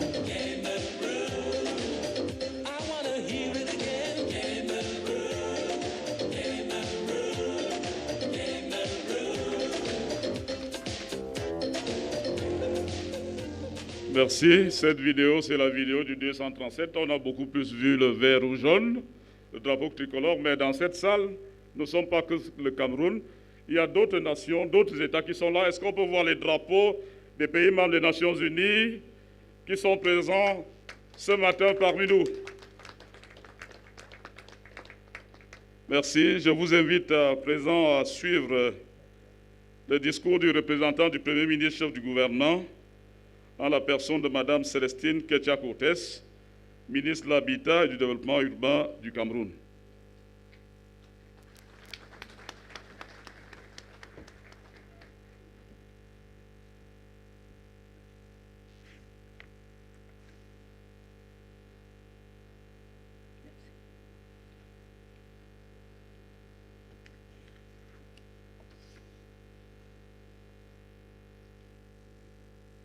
Excellences, Madame la directrice exécutive d'ONU Habitat, my dear sister, Excellences, Mesdames et Messieurs les membres du gouvernement du Cameroun et des pays membres des Nations Unies, Excellences, Mesdames et Messieurs les chefs de mission diplomatiques, Monsieur le gouverneur de la région du centre représenté, Monsieur le préfet du département du Fundi, Monsieur le maire de ville de Yaoundé, Mesdames et Messieurs les maires, chers élus, sénateurs et députés à l'Assemblée nationale, Mesdames et Messieurs les directeurs généraux de sociétés publiques, parapubliques et privées, Messieurs les présidents des ordres professionnels du Cameroun, Leur Majesté, chef supérieur du Cameroun, autorités religieuses, chères reines-mères, chers invités, Mesdames et Messieurs, distingués personnalité connectée de par le monde, ma chère Emilia, qu'il me soit permis de marquer ma profonde gratitude au Premier ministre, chef du gouvernement, qui me fait l'insigne honneur de me désigner pour le représenter à cette importante rencontre internationale. It is a great honor for me to take the floor on this occasion of the celebration of the 2021 edition of World Habitat Day, placed under the distinguished patronage of the President of the Republic, His Excellency President Paul Biya, Head of State. Let me start by wishing a warm welcome to all our guests from abroad and also to the participants from all corners of the world, especially the mayors, researchers, development partners, housing partners, as well as public and private sectors companies. I will not forget all those who have supported us from other countries through video conference and who have been connected to Yaoundé for a week now. Thanks so much, my sister, for the kind support that you bring to our organization. Mesdames et messieurs, chers invités, comme nous le savons tous, c'est à l'issue de l'Assemblée générale des Nations unies à travers sa résolution 40-202 du 17 décembre 1985 que le premier lundi du mois d'octobre a été désigné Journée mondiale de l'habitat. Cette journée met l'accent sur le droit fondamental de tous à un cadre de vie sain et interpelle à cet égard la communauté internationale sur sa responsabilité collective dans l'avenir de l'habitat humain. Elle rappelle au monde que nous avons tous le pouvoir et la responsabilité de réfléchir à l'état de nos villes et villages et par ricochet de façonner un bel avenir pour tous. Cette année, le thème retenu par le Programme des Nations Unies pour les établissements humains, ONU Habitat, pour cet important événement s'intitule « Accélérer l'action urbaine pour un monde sans carbone ». Assurément, dans l'optique de nous amener à mettre avec emphase l'attention sur l'importance d'un environnement urbain sain pour tout individu et promouvoir des politiques et stratégies de développement urbain durable. Gage d'une meilleure qualité de vie dans un contexte mondial d'urbanisation sans précédent, exacerbé par la pandémie de la COVID-19 qui impacte de manière drastique les conditions de vie des populations. Lors de la session de l'Assemblée du Programme des Nations Unies pour les établissements humains ONU Habitat, tenue à Nairobi, au Kenya, du 27 au 31 mai 2019, le Cameroun a été élu pour 4 ans au Conseil exécutif de cette organisation des Nations Unies. C'est une fois de plus pour le Cameroun un honneur d'abriter la célébration mondiale de la Journée mondiale édition 2021. Cela témoigne des excellents rapports qu'entretient le Cameroun avec les institutions internationales et en général avec ONU Habitat. Pour revenir, mesdames et messieurs, à la thématique de cette édition qui a fait l'objet de réflexions par des experts de haut niveau, il est à signaler qu'il urge de mener des actions concrètes dans diverses composantes pour sauvegarder notre planète. En effet, mesdames et messieurs distingués participants, tous les pays du monde sont témoins des graves répercussions du changement climatique. Les émissions de gaz à effet de serre continuent à augmenter et ont plus que doublé depuis 1990. Qui plus est, le réchauffement mondial provoque des modifications durables de notre système climatique qui font peser une menace conséquente, une menace aux conséquences irréversibles si nous n'agissons pas tout de suite. Et nous avons bien aimé la présentation de cette maison en feu dans laquelle nous nous trouvons. Nous nous réjouissons en oubliant que dehors, la maison prend feu et que l'objet de nos réjouissances sera réduit en cendres. Vraiment, je vous demande encore d'applaudir cette image du prix Nobel de la paix. Renforcer la capacité de résistance et d'adaptation des régions les plus vulnérables, tels que les pays industrialisés et les pays en développement, doit aller de pair avec les efforts pour sensibiliser et incorporer des mesures dans les politiques et stratégies nationales. Il est encore possible, avec la volonté politique et un large éventail de mesures technologiques, de limiter la hausse de la température mondiale moyenne. Cela implique une action de tous. Cela implique une action collective et une action urgente. Une des actions à mener en relation avec les ODD 7 et 11 serait d'améliorer de façon significative l'efficacité énergétique du secteur de la construction. En effet, ce secteur est particulièrement concerné par la consommation d'énergie, les impacts sur le climat et l'épuisement des ressources difficilement renouvelables. Cette situation a des conséquences environnementales, sociétales et économiques très lourdes. Bien que dévastatrice dans son impact, la pandémie Covid-19 a mis en lumière quelques leçons importantes pour faire face à la crise climatique.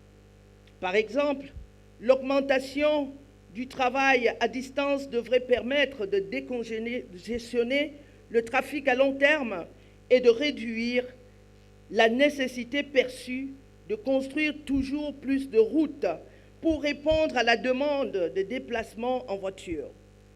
Dans le même temps, il convient d'améliorer les infrastructures pour la marche et le vélo et de rendre le transport urbain plus sobre en carbone et plus ouvert.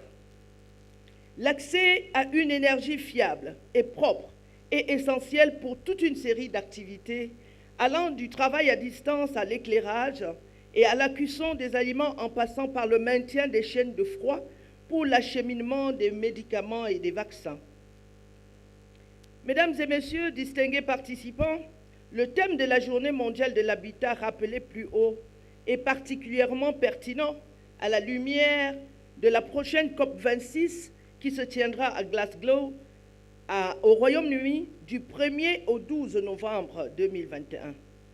En effet, pour nombre de pays en développement ou sur la voie de l'émergence, parmi lesquels le Cameroun, la réduction des émissions de gaz à effet de serre reste conditionnée à un soutien de la communauté internationale, notamment les pays industriels, sous forme de financement, de renforcement de capacités et de transfert de technologies. Je saisis donc l'occasion de cette JMH 2021 pour lancer un vibrant appel à l'endroit de tous, les États, les organismes internationaux, les gouvernements, les collectivités territoriales décentralisées, les organisations non gouvernementales, les organisations de la société civile, les experts de haut niveau, les chercheurs et universitaires, bref, à l'ensemble des habitants du monde, à œuvrer de façon urgente et efficace à la réalisation des piliers du développement urbain durable pour les établissements résilients et la réduction des gaz à effet de serre et bien sûr les méfaits du changement climatique. Je ne terminerai pas mon propos sans féliciter Madame Maïmouna Maud Sharif et toute son équipe. I really want to thank you, DE. I really want to thank you for all what you have done for us this week, for being here personally to celebrate this global celebration of World Habitat Day. Je voudrais donc vous saluer et toute votre équipe pour la parfaite organisation de cette cérémonie aux côtés de nos équipes. Ma reconnaissance va bien sûr au président de la République pour les très hautes instructions visant à saisir le thème annuel de célébration pour évaluer l'atteinte des cibles ODD dans notre pays.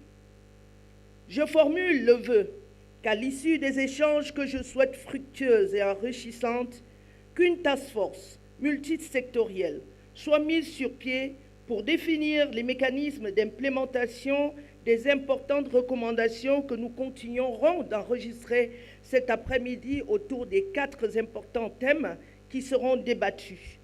Aussi, ces recommandations associées aux recommandations de notre semaine de l'habitat permettront aux États de prendre des décisions sur la base des données statistiques et des données existantes.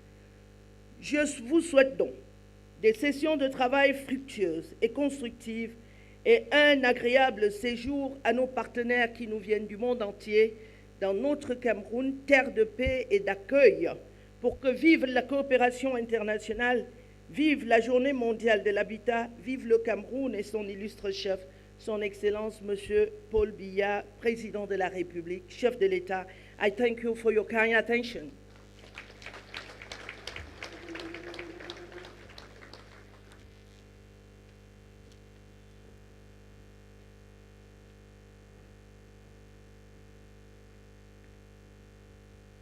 Thank you so much, Honourable Minister, for sharing these very important messages. So we now move to one of the most important parts of the global observance of World Habitat Day that happens every year, the awarding of the prestigious UN Habitat Scroll of Honour to 5 highly deserving winners. Before the certificates are handed out, we can see a short video about the 5 winners and their work.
I'd like to call up the award winners one by one to receive their certificates from the UN Habitat Executive Director and invite them to say a few words. Our first Scroll of Honour winner is New Urban Communities Authority, NUCA, Egypt, for its long-term role in achieving sustainable urbanization. The certificate will be received by the Vice Minister of Housing, Khalid Mahmoud Abbas.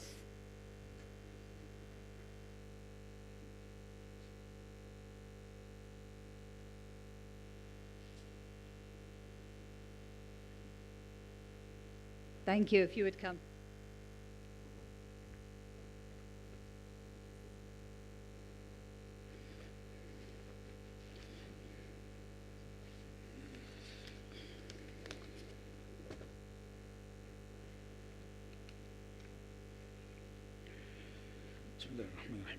On behalf of Dr. Asif Ghazar, Minister of Housing and Urban Communities, who wished to be here to share this moment with you all. I feel deeply honored, thanks to the selection committee. It's also a pleasure to meet and spend time with the UN Habitat officials and members. It's an honor to have and receive the UN Habitat Scroll of Honor one of the most prestigious prizes presented to NUCA for working tirelessly on many sustainable urbanization projects. New urban communities, NUCA was established in 1979. NUCA is mandated to support the government of Egypt to progress sustainable urbanized projects aligned with Egypt's Vision 2030, targeting to double the urban context of Egypt, enhancing the quality of life for the Egyptian citizen by improving the urban environment and ensuring it is healthy, offering good services to all. NUCA also supported the national mega projects for regeneration and upgrading to ensure a better quality of life for all, to create a fair, affordable urban context in Egypt. It's impossible to convey and summarize all extraordinary projects developed over the past few years, but I would like to share with you a summary of that. Today we have a very ambitious projects, building 1 million units for social housing and another 2,050 for middle income. And this is what we received the prize for it. We have provided 700,000 units up till now. Not only that, our mission also includes consistent and delivering units in terms of connectivity, affordability, services, as well as flexible payment scheme. NUCA played a significant role in building resilient cities in support of zero carbon emissions target by creating green areas, sustainable transit system, and ensuring renewable energy by creating free carbon cities in new communities. We're working on raising awareness of rational consumption of electricity and water by approving and applying innovative solutions through establishing photovoltaic PV solar power stations, solar heaters on roofs, and street LED lighting system in our new cities. We are strong believers in our social responsibility towards our country, and it's a pleasure to provide that UN Habitat acknowledges our effort and what we do. This award crowns the joint effort of New Urban Communities Authority in Egypt and UN Habitat in working together in various fields, especially the acceleration of urban development, sustainable development in building cities, construction of new cities, as well as the phenomena of undeveloped settlement and rehabilitating residents to affordable housing. Once again, I thank you all for this honor. That's I'm incredibly pleased to accept, and thank you all again. Thank you.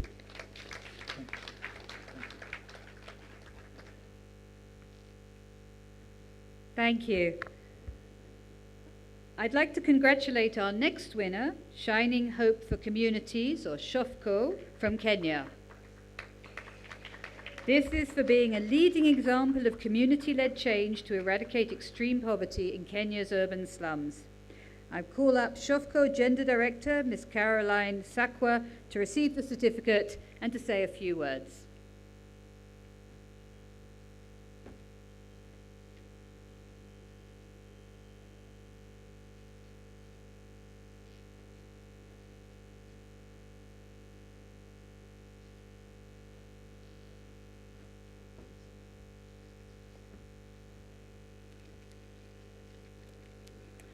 Good morning, everyone.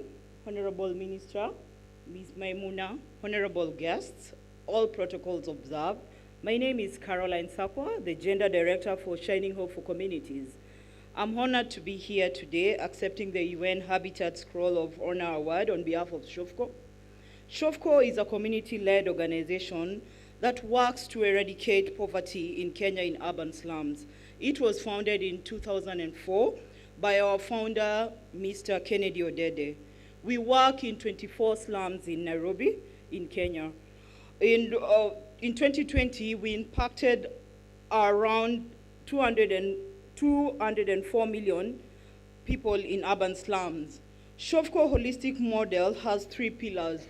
One is the critical services approach. We have the community engagement and advocacy approach.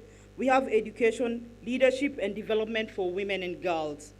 Areas of service delivery, we have the healthcare provision, we have clean water and sanitation, hygiene, we have gender-based violence resources and economic empowerment for women and girls.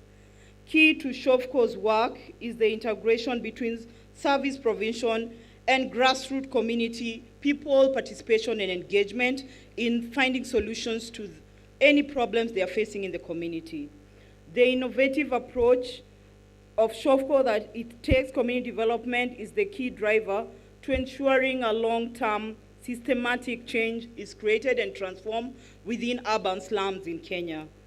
This award is a crucial recognition of an important of community-led change, underlining the sustainable of SHOFCO's work. In partnership with UN Habitat, SHOFCO worked in Kilifi County, that is the coastal area of Kenya, to ensure that the residents had access to fresh water, hand washing station, and sanitation during the COVID pandemic. This attributed to attitude change and behavior change of people of Kilifi during the pandemic period. SHOFCO has become a leading organization in Kenya, urban slums. In 2020, a study commissioned by the Canadian government found that SHOFCO was the most well-known organization that provided COVID relief in the informal settlement. It is an honor to stand before you today and accept this award on behalf of my CEO, Kennedy Odede, SHOFCO staff, and the slum dwellers, the residents of all informal settlements in Kenya. We say thank you. Asanteni sana.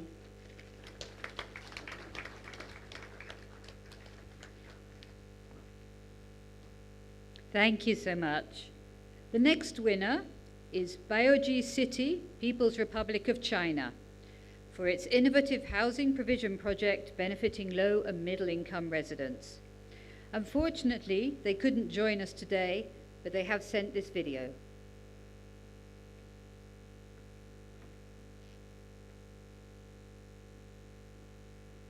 感谢联合国人居署执行主任谢丽夫女士，感谢联合国人居署对宝鸡市以绿色低碳发展理念为中低收入居民建设保障性住房项目的高度认可。非常遗憾，因为新冠疫情影响，不能前往现场和大家共同庆祝世界人居日。宝鸡市位于中国西部，是著名的丝绸之路西出欧亚的重要通道，是中华文明重要发源地之一。中国二字就最早见于宝鸡出土的铸造于3000多年前的青铜器盒尊。宝鸡市持续努力，为25.3万中低收入居民提供保障性住房。这次获奖，体现了以人民为中心，让居者有其屋的价值理念得到了广泛的认同。真诚欢迎各位朋友抽时间来宝鸡看中国，谢谢各位。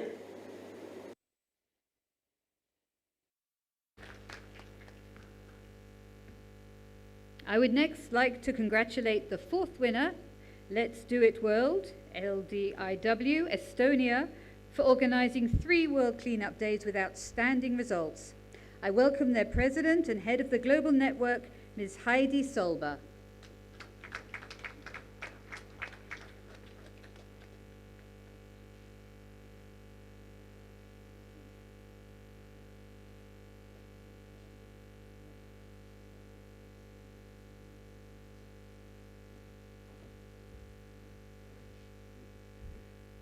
Thank you so much for this great award.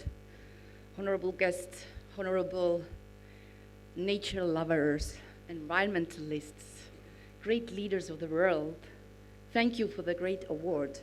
This great award is belonging to each leader and team member in Let's Do It World family. And we have families in 164 countries, including Let's Do It Cameroon. Here she is. And I want to say, thank you. And I want to say that the Let's Do It is in so many countries doing incredible work. Everybody are doing like volunteering. I think that this award is belonging to many organizations, to many youth movements, to many green environmentalists who are working each day for environment. Why we are doing it? Our biggest campaign, what we are running, is the World Cleanup Day. We have done 4 World Cleanup Days, and this year we engage 191 countries and territories worldwide. And millions of people we cannot calculate anymore. Why we are doing it? Because we want to change, to have the change in the world. It's not a question about cleaning up. We have been witness at beaches where you cannot see the sand because it's covered by the plastic, by the waste. We have witnessed the rivers which is covered by the waste, and you cannot see the water in many countries, including here. So this is why we are doing it. We want to engage the communities. We want to have really growth momentum to bring together different kinds of organizations, institutions, and give the hope that we can do together and we can change the world if we are collaborating. You see, we have worked 6 years with cleanups. We have done many projects with youth. And we know that we are in one thing what we are needing, and this is a global collaboration between different kinds of stakeholders inside one country, between communities, between the governments, and this is a human's power and human's will. This is what we need. If we have this secret ingredient to work together to make the change happen, then we can achieve a lot in the world. I think the Let's Do It is exactly about that. We are not talking, we are doing. That's why we are Let's Do It. And we are inviting all the people around the world, all the institutions, organizations, governments, communities, to take action each day, each second, because this is your home, our world. And the problem which is here is everybody's person's problem. Problem in Chile or whatever country is a problem of every nationality in the world. The world is not big, and we have to act really boldly. And it means to work out of the comfort zone. Only then we are achieving a lot. Thank you so much. It belongs to Let's Do It Cameroon, to many great Let's Do It world leaders. Thank you so much.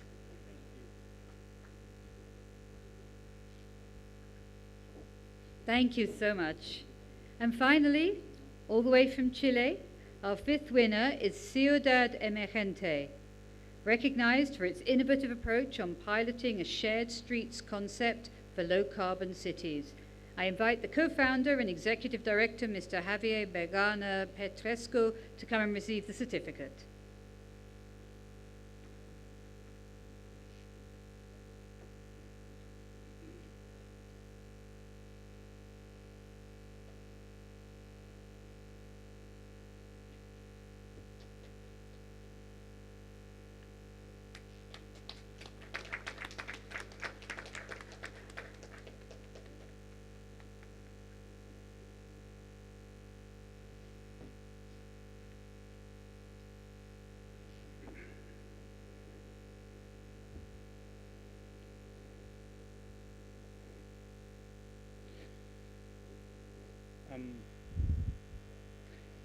On behalf of all the people of Ciudad Emergente, all my colleagues, I'm deeply thankful to be with you today in Cameroon, receiving this prestigious UN Habitat Scroll of Honor Award, celebrating also the World Habitat Day to accelerate climate action.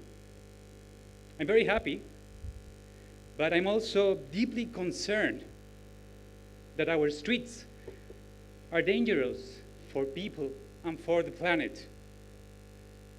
For people, because the number of deaths, the world's roads remains unacceptably high. I'll tell you a little story. I survived a very bad car accident. This was with one of my very best friends 15 years ago. We were younger, we were a little bit crazier. Sadly, the accident went so bad that he ended up on a wheelchair for a lifetime. Luckily, he is alive, but his life changed forever. My life changed too. Streets are places where people are killed every single day. 1.3 million people each year die on our streets. More than 10 million people died every year because of the air pollution. The planet is dying because of our CO2 emissions. The decisions that we take every day affect our life and our planet. I'm going to just ask a little question. How many of you came today walking to this venue? You can raise your hand. How many of you walked today to come to this venue? No one raised a hand. How many of you ride a bicycle to come here today? A vélo. How many of you? How many of you ride public transportation to come here today? I don't see any hand raised up. How many of you came by car today? Most of us, including myself. Well, that's another kind of pandemic. Just go out to the streets and look. The streets, sadly, in Cameroon are dangerous. But not only here. The rates of traffic deaths in Africa and Southeast Asia are the highest. That's a big problem. Moreover, the vulnerables that are dying are people who are walking and doing by bicycle or motorcyclists. Back in Chile, I ride my bicycle every day when I go to work. But I know that many people don't want to do it because they feel unsafe. Women feel unsafe because the streets are not safe. Janet Sadiq Khan, the former commissioner of transportation of the city of New York, once said, if you can change the street of your city, you can change the world. I found that quote super inspiring. And that actually put us the thought in our mind, why don't we do a shared street project for low carbon cities? What if we imagine safer streets for people and the planet? So we created a shared street project that reduced the amount of cars in the streets and increased the multi-use spaces for people. Cars are also invited, but are not the only ones. It's a people-oriented project where you can increase the number of cyclists, and we could reduce in 9 times the number of CO2 emissions of our streets. We were not alone doing this. We did it with international collaboration. We did it with cooperation from the UK. Later on, we brought that knowledge to other countries in Central America. We did it in Panama. We've done it in Honduras. And happily, at this very moment that I'm talking to you right now, in Danlí, the city in Central America, Honduras, they are implementing a permanent project of shared streets after doing a pilot.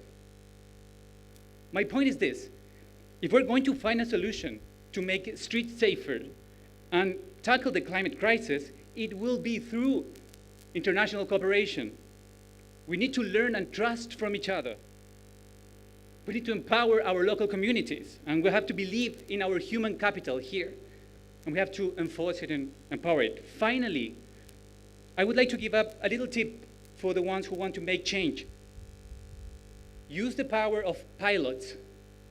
Cities are home to some of the most innovative and inclusive actions to fight climate crisis, and often these ideas are tested through innovative pilot projects.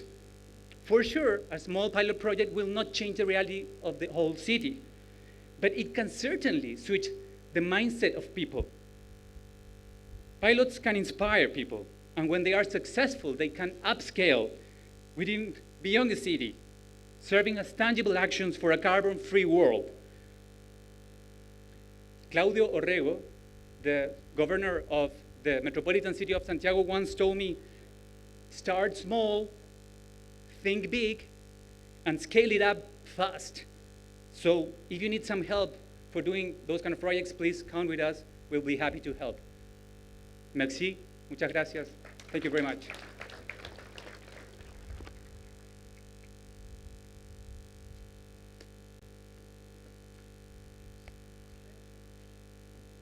Thank you so much. I'd like to invite all our Scroll of Honour winners to come back up to the stage with their certificates, and we have a photograph of you all. I'd like to invite the Minister and Executive Director to join. Could we have all the Scroll of Honour winners, please?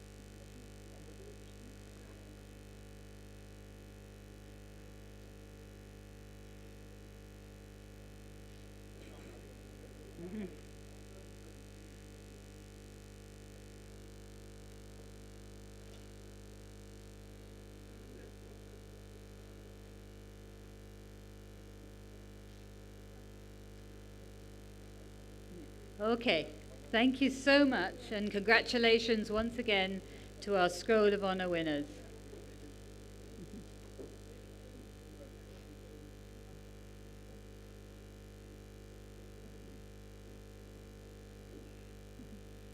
So now we'll see a video that's very relevant actually to the last speech you heard, as well as to the theme of World Habitat Day this year. It's a preview of an upcoming joint report from UN Habitat and UN Environment Programme on inspiring action on walking and cycling in Africa. As you know, cars are responsible for a large proportion of greenhouse gases, so this report is to encourage everyone to get out of their cars and get some air. So let's watch the video. We're all pedestrians. Every single trip, even those in private vehicles, and especially those in public transport, start and end with walking. Of all transport modes, walking and cycling are the most affordable and sustainable. Investing in inclusive, green, active mobility, alongside reliable public transport networks, reduces pollution and improves public health and well-being. It creates more livable, equitable, and prosperous cities. In Africa, walking is the primary form of transport for the majority of people. More than 3/4 of the population walk for transport every day to access opportunities. However, most streets in African cities are without safe space for walking and cycling. This makes the experience difficult, unpleasant, and incredibly dangerous. To encourage the development of safe, low-carbon, resilient, and sustainable mobility in Africa, the UN Environment Programme, UN Habitat, and the Walk 21 Foundation have collaborated to develop the Inspiring Action for Walking and Cycling in Africa publication. The first of its kind report showcases conditions in all 54 countries. It analyzes data sets through a walking and cycling lens to illustrate the everyday reality for the 1 billion people in Africa who walk and cycle every day. It highlights the urgent need to take action, but also presents inspiring actions already taken across the continent.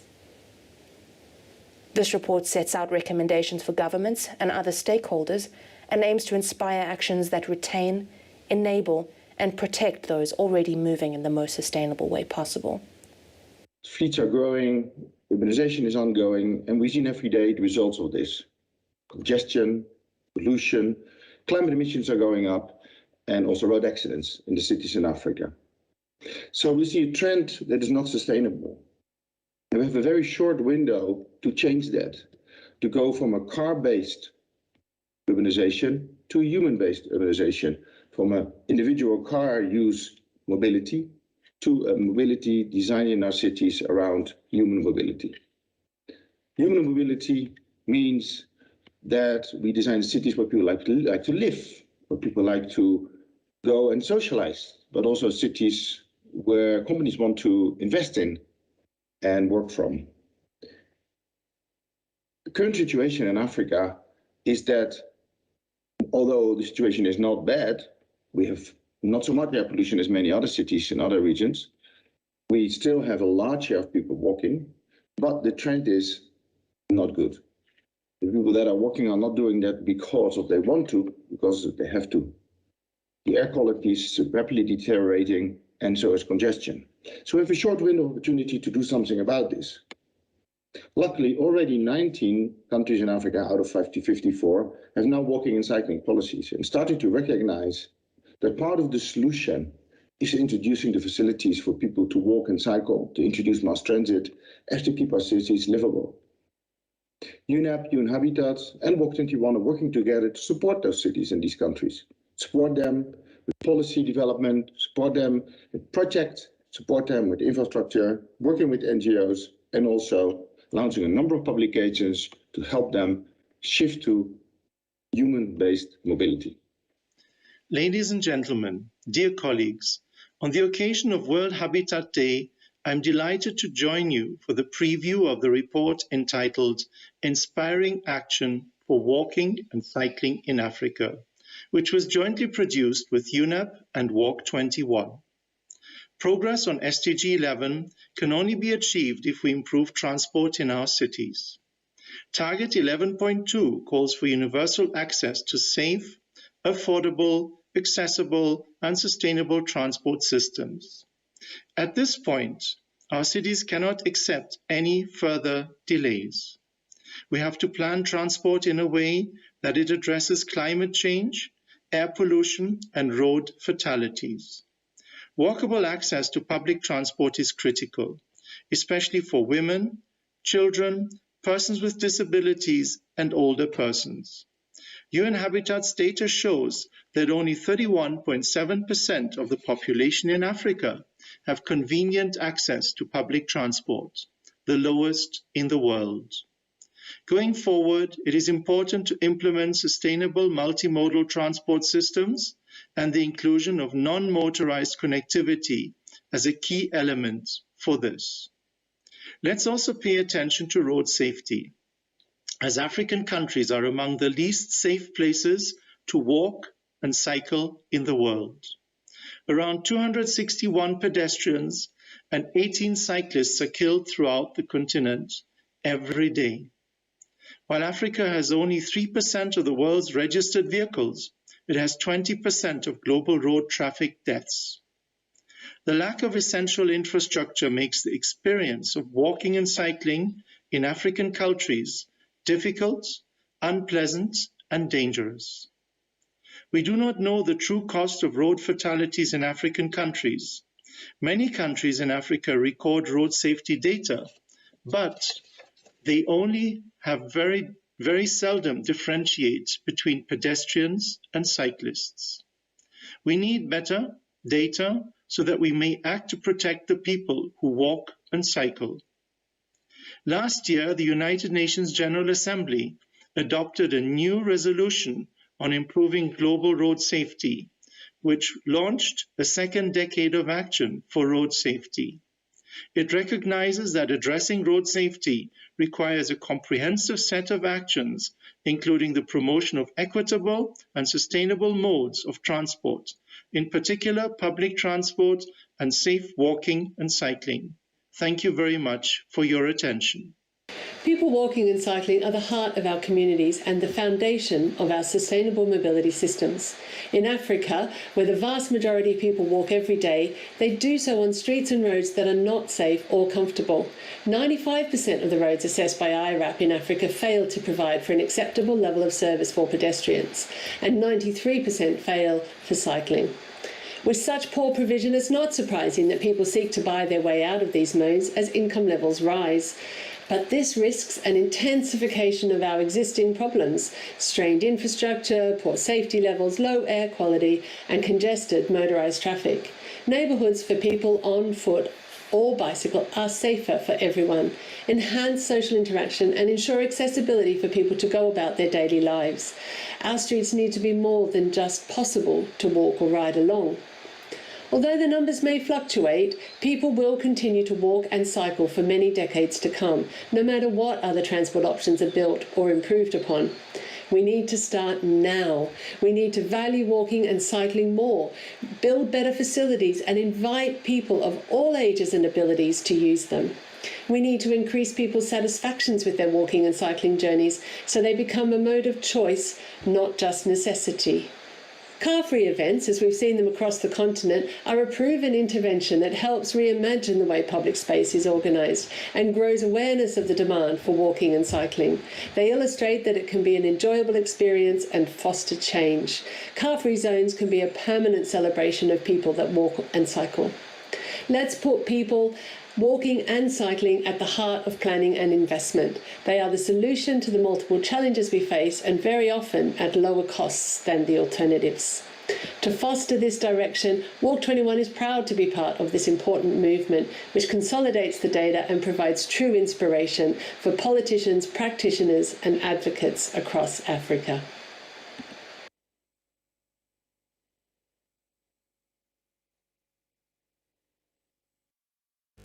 C'est la fin de cette vidéo qui vise à inspirer l'action en faveur de la marche à pied et du cyclisme en Afrique. Marcher à pied, ce ne sera plus un signe de pauvreté, mais plutôt une action pour l'amélioration du climat urbain et la fin de l'émission, la réduction des émissions de gaz à effet de serre. Il nous reste une dernière articulation avant de mettre fin à la cérémonie de ce matin. Cette articulation porte sur la remise des prix des activités organisées par le Cameroun dans le cadre de ce qu'on a appelé la semaine de l'habitat. Nous aurons deux prix. Il y a le prix concours Ville propre, dont le jury est présidé par le directeur général du Fonds d'équipement et d'intervention intercommunale, le FECOM. Le deuxième concours qui a été organisé par le ministère de l'Habitat et du Développement urbain, c'est un concours d'idées urbaines pour un projet urbain qui a été lancé par Mme Célestine Ketcha-Cortès, ministre de l'Habitat et du Développement urbain. Mais avant cela, une petite détente avec Big Mami Agatha, City Changer from Limbe. Big Mami Agatha, qui a été invitée ce matin, et qui est un acteur du développement urbain dans la ville de Limbe, va nous permettre de nous détendre pour quelques minutes.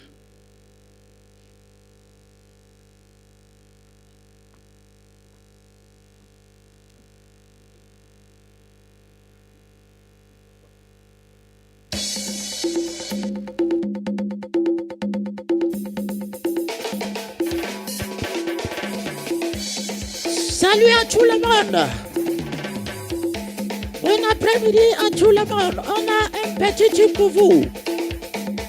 Merci beaucoup, Madame la Ministre.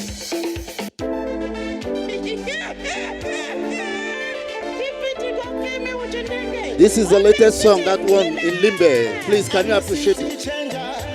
Call me Clean City. I'm a city changer. Call me Clean City. Oh, city changer.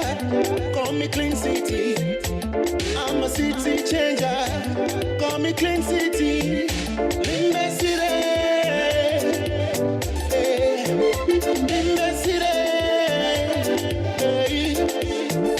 Limbe City. Yeah. Limbe City. Limbe City is a place to be. A town of friendship, make a tell you now. Don't throw it dirty, forgot her. Don't throw smelly water for us. No bonfire for us. No big house around where water the pass. If you be so street, no be good thing. Throw it all dirty, never just be. I'm a city changer. Call me Clean City. I'm a city changer. Call me Clean City. Oh, city changer. Call me Clean City. I'm a city changer. Call me Clean City. Limbe City. Limbe City. Limbe City. Yeah. Limbe City. Big Mami Agatha. It is a rum a bomb. Let it click, make it safer. Pieces of paper, make the person tidy. Pick them up. Billions of banana, billions of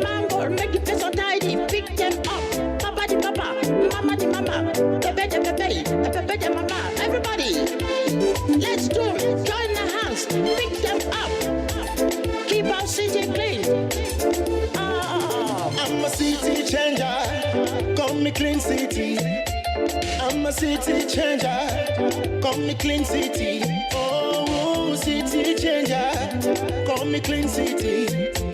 I'm a city changer. Call me clean city. Limbe city. Limbe city. Big Mommy Agata. Limbe city. Yeah. Limbe city.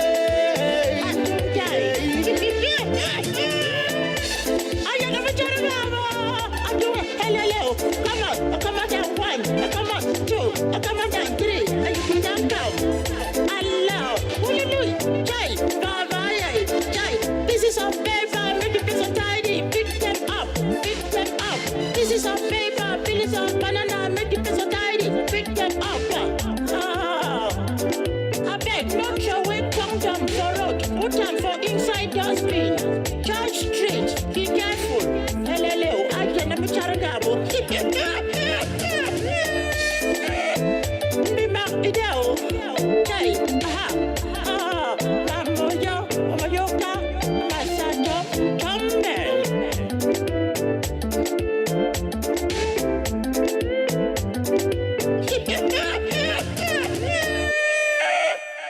Thank you.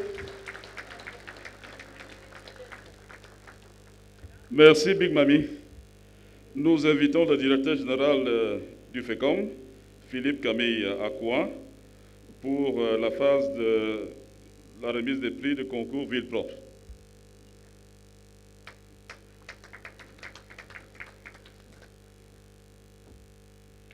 Douala, Garoua, Boya, Yaoundé, Bamenda, Bafoussam, Bertois, Ebolova, Maroua, Ngaoundéré. À l'occasion de la célébration internationale de la Journée mondiale de l'habitat qui aura lieu à Yaoundé le 4 octobre en présence de la directrice exécutive de ONU Habitat, le ministère de l'Habitat et du Développement urbain organise le traditionnel concours Ville propre. Un appel aux communautés à redoubler d'efforts dans l'entretien et la préservation de l'environnement urbain des populations au travers des travaux de nettoyage, des collectes de déchets, du curage des carnivaux, drains et bien d'autres.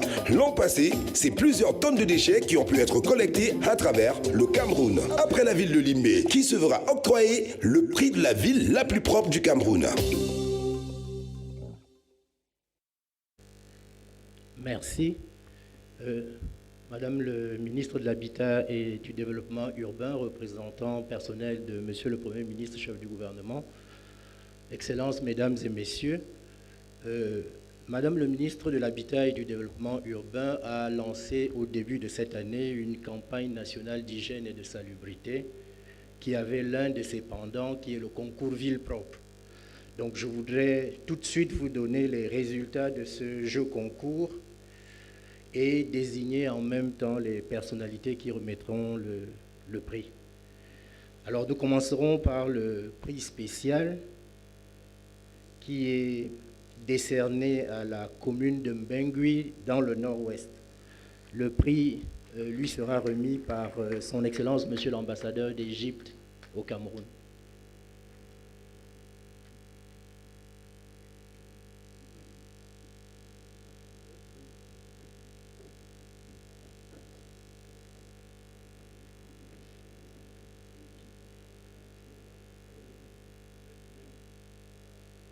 Il n'y a pas un représentant de la ville de Bangui? Ok, d'accord. Donc,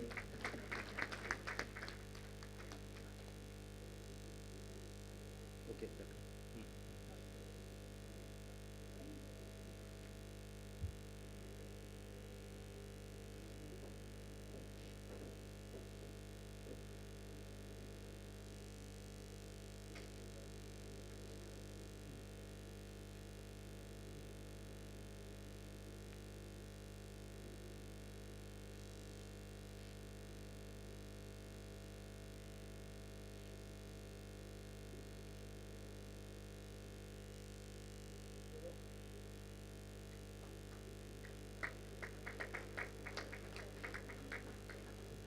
Merci.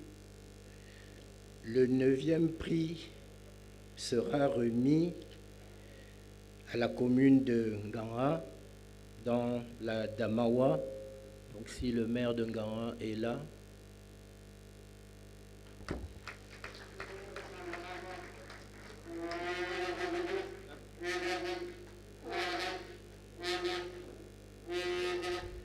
Le représentant de la commune de Ngara, oui. Oui. Le prix lui sera remis par monsieur le représentant du maire de la ville de Yaoundé.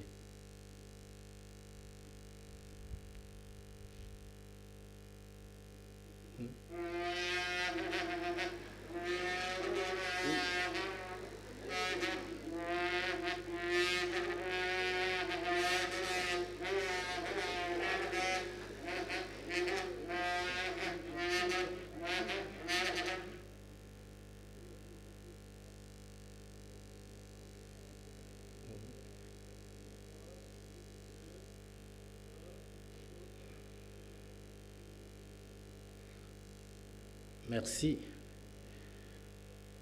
Le 8e prix sera remis à la commune de Berthois 1er.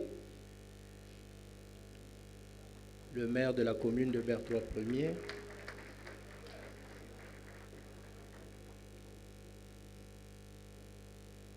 Ce prix lui sera remis par Madame le secrétaire d'État auprès du ministre de l'Habitat et du Développement urbain, chargé de l'habitat.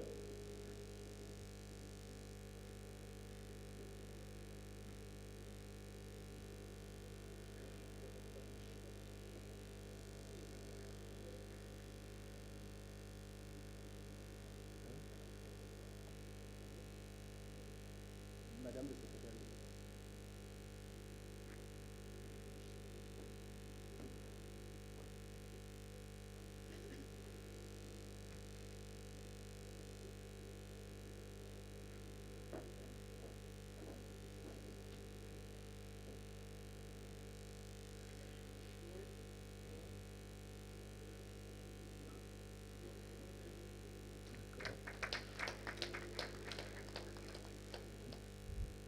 Le 7e prix sera remis à la commune d'arrondissement de Garoua 2e, monsieur le maire de la commune d'arrondissement de Garoua 2e.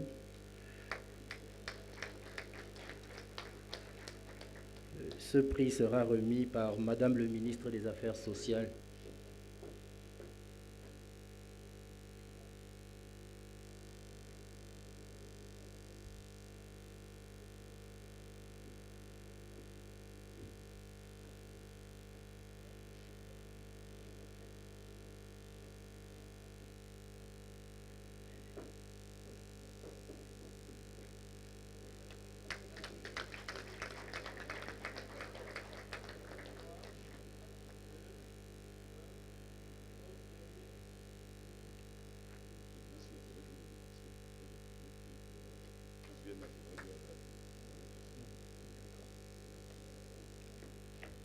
Merci.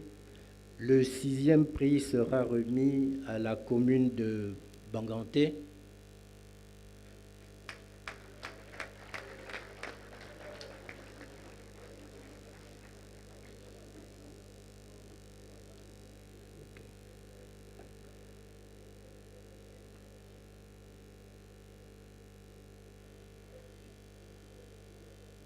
D'accord, oui. Ce prix sera remis par Madame le ministre de la Promotion de la Femme et de la Famille.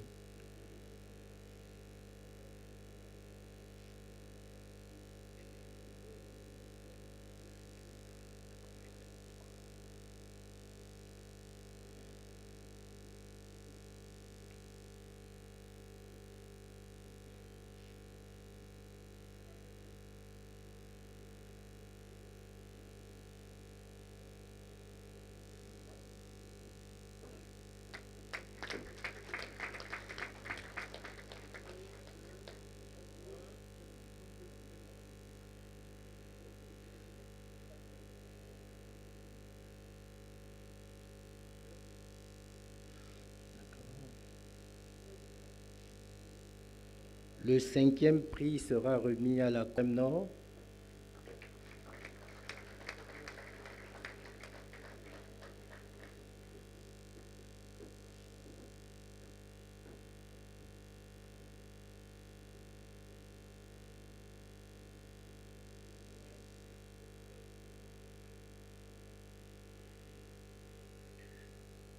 Et ce prix sera remis par Monsieur le ministre de l'Emploi et de la Formation professionnelle.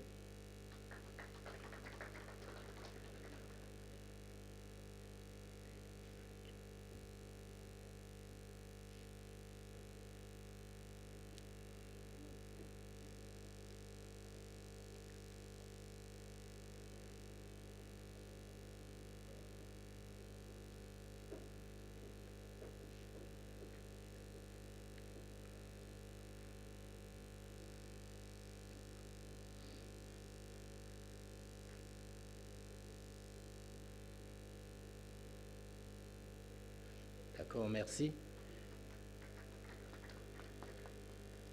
Le 4e prix revient à la commune de Yaoundé 5e.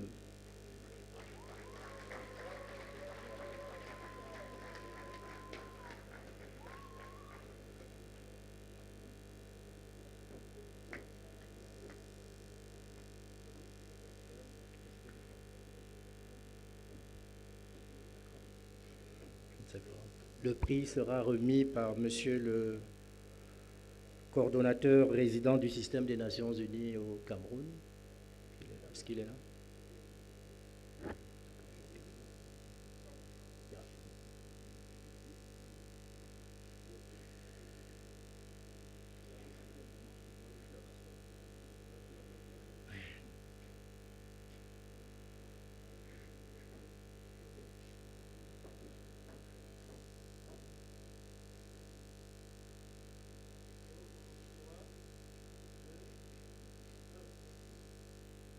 D'accord, merci.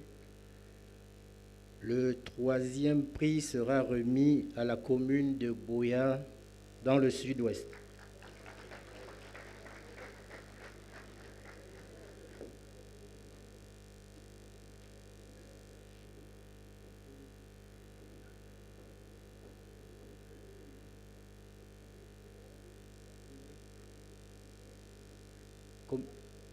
Commune de Boya.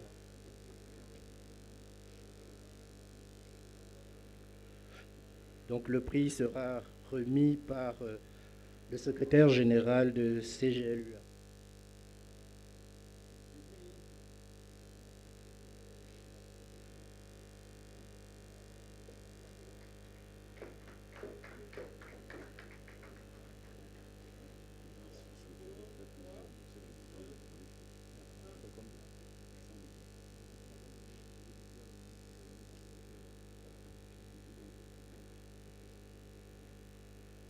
D'accord.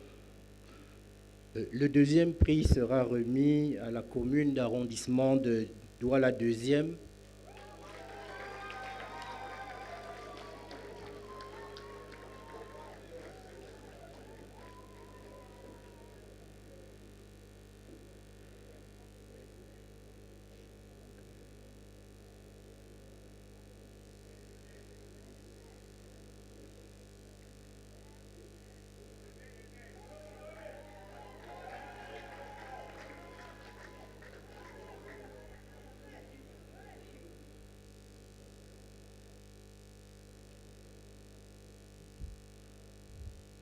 Donc ce prix sera remis par Monsieur le ministre des Mines.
Le 1er prix sera décerné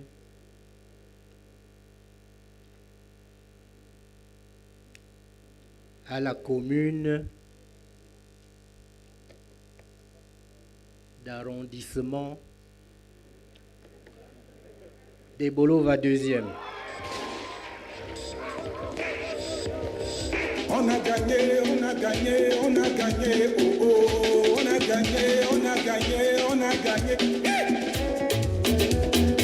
On y va tout le monde, on y va tout le monde. Les Africains, tout le monde. Le premier prix d'une valeur de 100 millions de francs. On a gagné, on a gagné, on a gagné, oh oh, on a gagné, on a gagné. Réveillez-vous, on a gagné, on a gagné. Réveillez-vous les Africains, on a gagné. Les gens vous regardent, les gens vous regardent. On a gagné, oh. Cheba. On a gagné, on a gagné, on a gagné, oh. On a gagné, on a gagné, on a gagné, oh. Gagné. Est-ce que ça va? Gagné. Est-ce que ça va?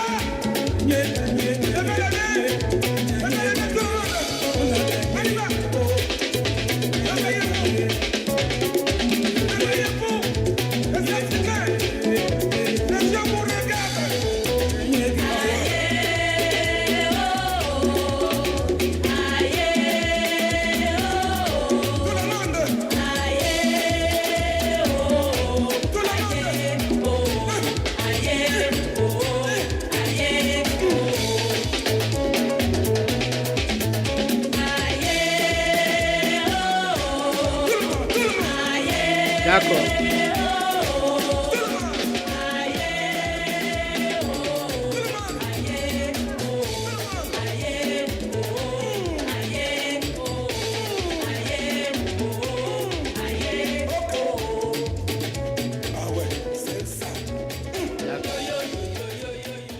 D'accord.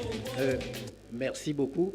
Mais avant de terminer, Madame le ministre de l'Habitat et du Développement urbain me demande d'annoncer que la Journée mondiale de l'habitat au Cameroun de l'année prochaine se célébrera à Bertois.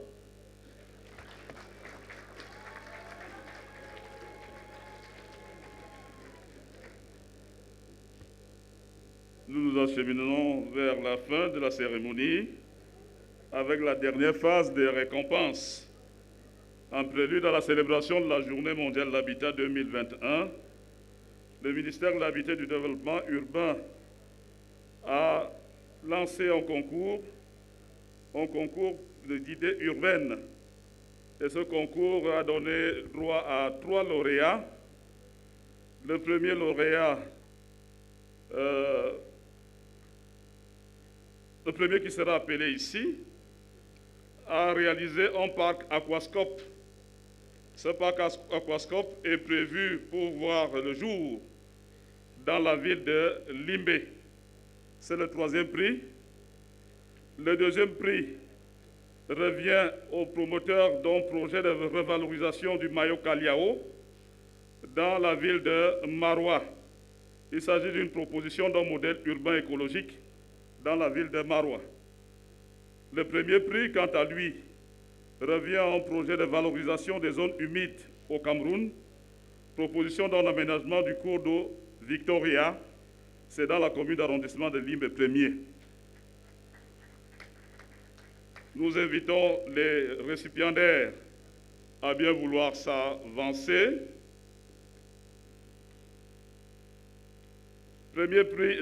Troisième prix, numéro d'anonymat. C'est l'anonymat qui est ici. CIPU 2110.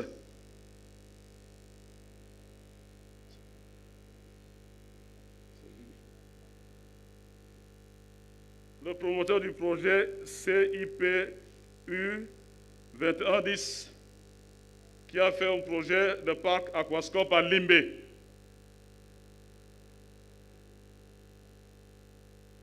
Le prix lui sera remis par Madame la secrétaire d'État au MINDU chargée de l'habitat, Madame Marie-Rose Dibon.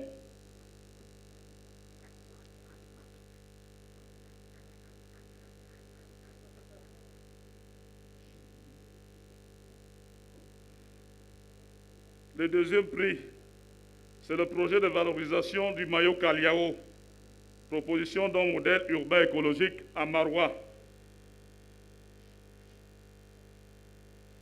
Le prix sera remis aux récipiendaires, au lauréat par le vice-ministre égyptien du Logement. Venez à l'estrade, le vice-ministre se trouve à l'estrade. Le lauréat s'avance aussi. Le promoteur du projet de revalorisation du maillot Kaliao.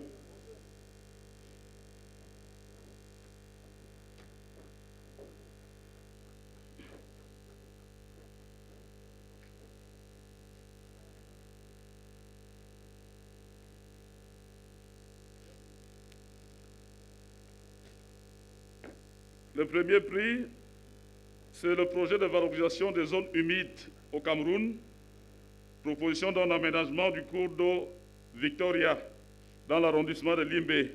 Le lauréat, le prix lui sera remis par Mme Maïmouna Mour-Sharif, directrice exécutive d'ONU Habitat. Le lauréat,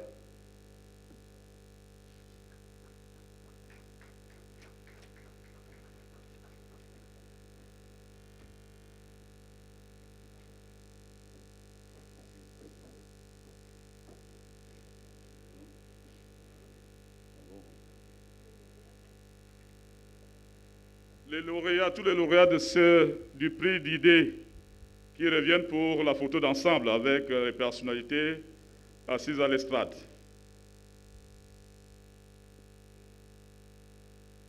Les promoteurs des 3 projets.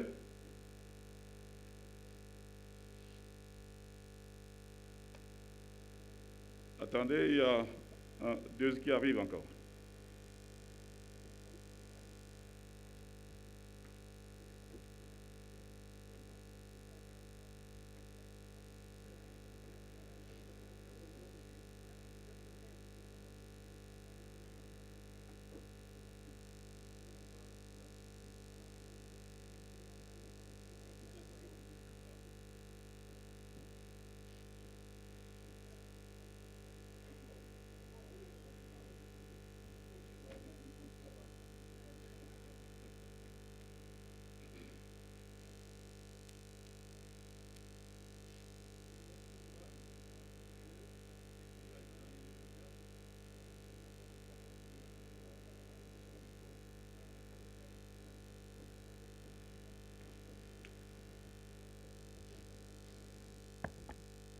So a huge congratulations to all the winners. I think you've really done an excellent, excellent job.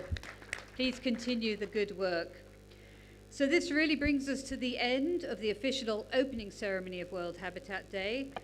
I'd like to thank all our distinguished guests who've joined us here and virtually, and of course the audience as well who are here and they're also online.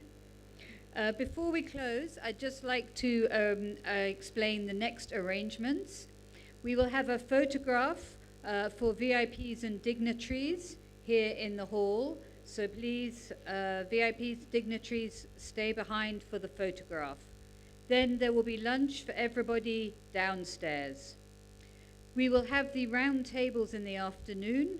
At 2 o'clock sharp, the round tables will start. Those interested in renewable energy should come back to this room. Those who want to go to the discussion on mobility should go to La Salle des Actes downstairs. Then at 3:30, the next 2 roundtables, one on climate change financing for African cities here, and the other on reducing waste, again in the Salle des Actes.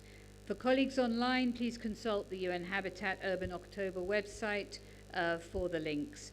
In the evening, there will be the gala by invitation only. So I do hope our audience, both here and online, will join us for the fascinating set of roundtables for this afternoon. And I would like to thank you for joining us and give the last word to my colleague. Thank you. Merci Suzy. Nous sommes arrivés au terme de la cérémonie protocolaire marquant la célébration internationale de la Journée mondiale de l'habitat 2021 au Cameroun. Voici comment se déroulera la fin La photo de famille sera faite ici à l'estrade et prendront part à cette photo de famille les différentes personnalités ici représentées, celles qui sont à l'estrade à la tribune d'honneur, les membres du gouvernement camerounais, les responsables et invités d'ONU Habitat. Et cette photo, après la photo, nous allons nous diriger à la salle du cercle municipal où il y a un déjeuner qui est offert. Après ce déjeuner, la presse se dirigera vers la salle des actes, bâtiment principal de la communauté urbaine de Yaoundé, pour le point de presse. Ils prendront part comme personnalité Madame le ministre de l'Habitat et du Développement urbain, représentant du Premier ministre du gouvernement, Madame Maïmouna Motsharif, directeur exécutif de ONU Habitat, et le responsable de ONU Habitat au niveau du continent africain. Et il y aura la presse. Après ce point de presse, nous rappelons que dans l'après-midi, nous avons 4 tables rondes. 2 se dérouleront dans cette salle. La table ronde numéro 1 sur les ressources renouvelables pour la atténuation du changement climatique en milieu urbain. Et la table ronde numéro 4 qui portera sur le financement du changement climatique dans les villes africaines, combler les lacunes de financement pour une urbanisation résiliente au changement climatique en Afrique. Quant à la table ronde numéro 3 et numéro 2, elles se dérouleront à la salle des actes. Numéro 2 porte sur Ville propre pour tous, vers un monde sans carbone ni déchets. La table ronde numéro 3 porte sur le thème Action climatique urbaine par une planification et une mobilité à faible émission de carbone. Que le protocole invite les différentes personnalités concernées par la photo de famille et les dirige vers les stades où nous sommes pour la photo de famille. Nous vous disons merci pour votre participation.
Tu manques à l'appel, yo.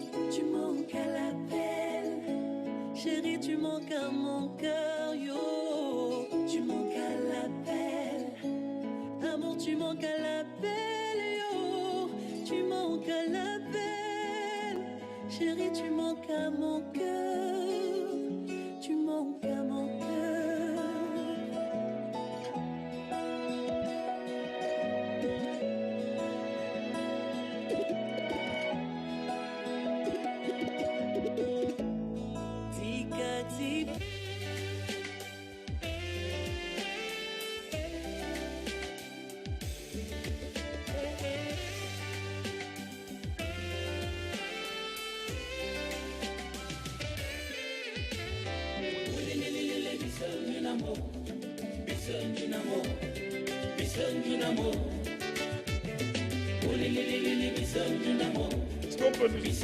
Merci. Nous voulons demander aux uns et aux autres de reprendre leur place assise et de permettre que le protocole ordonnance la sortie de la salle. Nous voulons par ailleurs rappeler qu'il y a le village de l'habitat qui est ouvert à la sortie de cette salle dans la cour de ce bâtiment qui nous abrite, la cour avant du bâtiment principal du conseil régional du centre. Le village de l'habitat garde ses portes ouvertes pour vous. Les feux d'artifice célèbrent le succès de cette cérémonie de célébration internationale de la Journée mondiale de l'habitat 2021.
Deux fois la vie nous fait mal, parce qu'il y a certains trucs banals qui nous lient à l'instinct animal. La vie est comme une laide femme difficile à quitter. Et quand souffrance nous a fait, alors on n'a qu'à prier, alors on n'a qu'à chanter, alors on n'a qu'à crier. Car la vie, c'est des hauts et des bas, mon ami, soyons forts.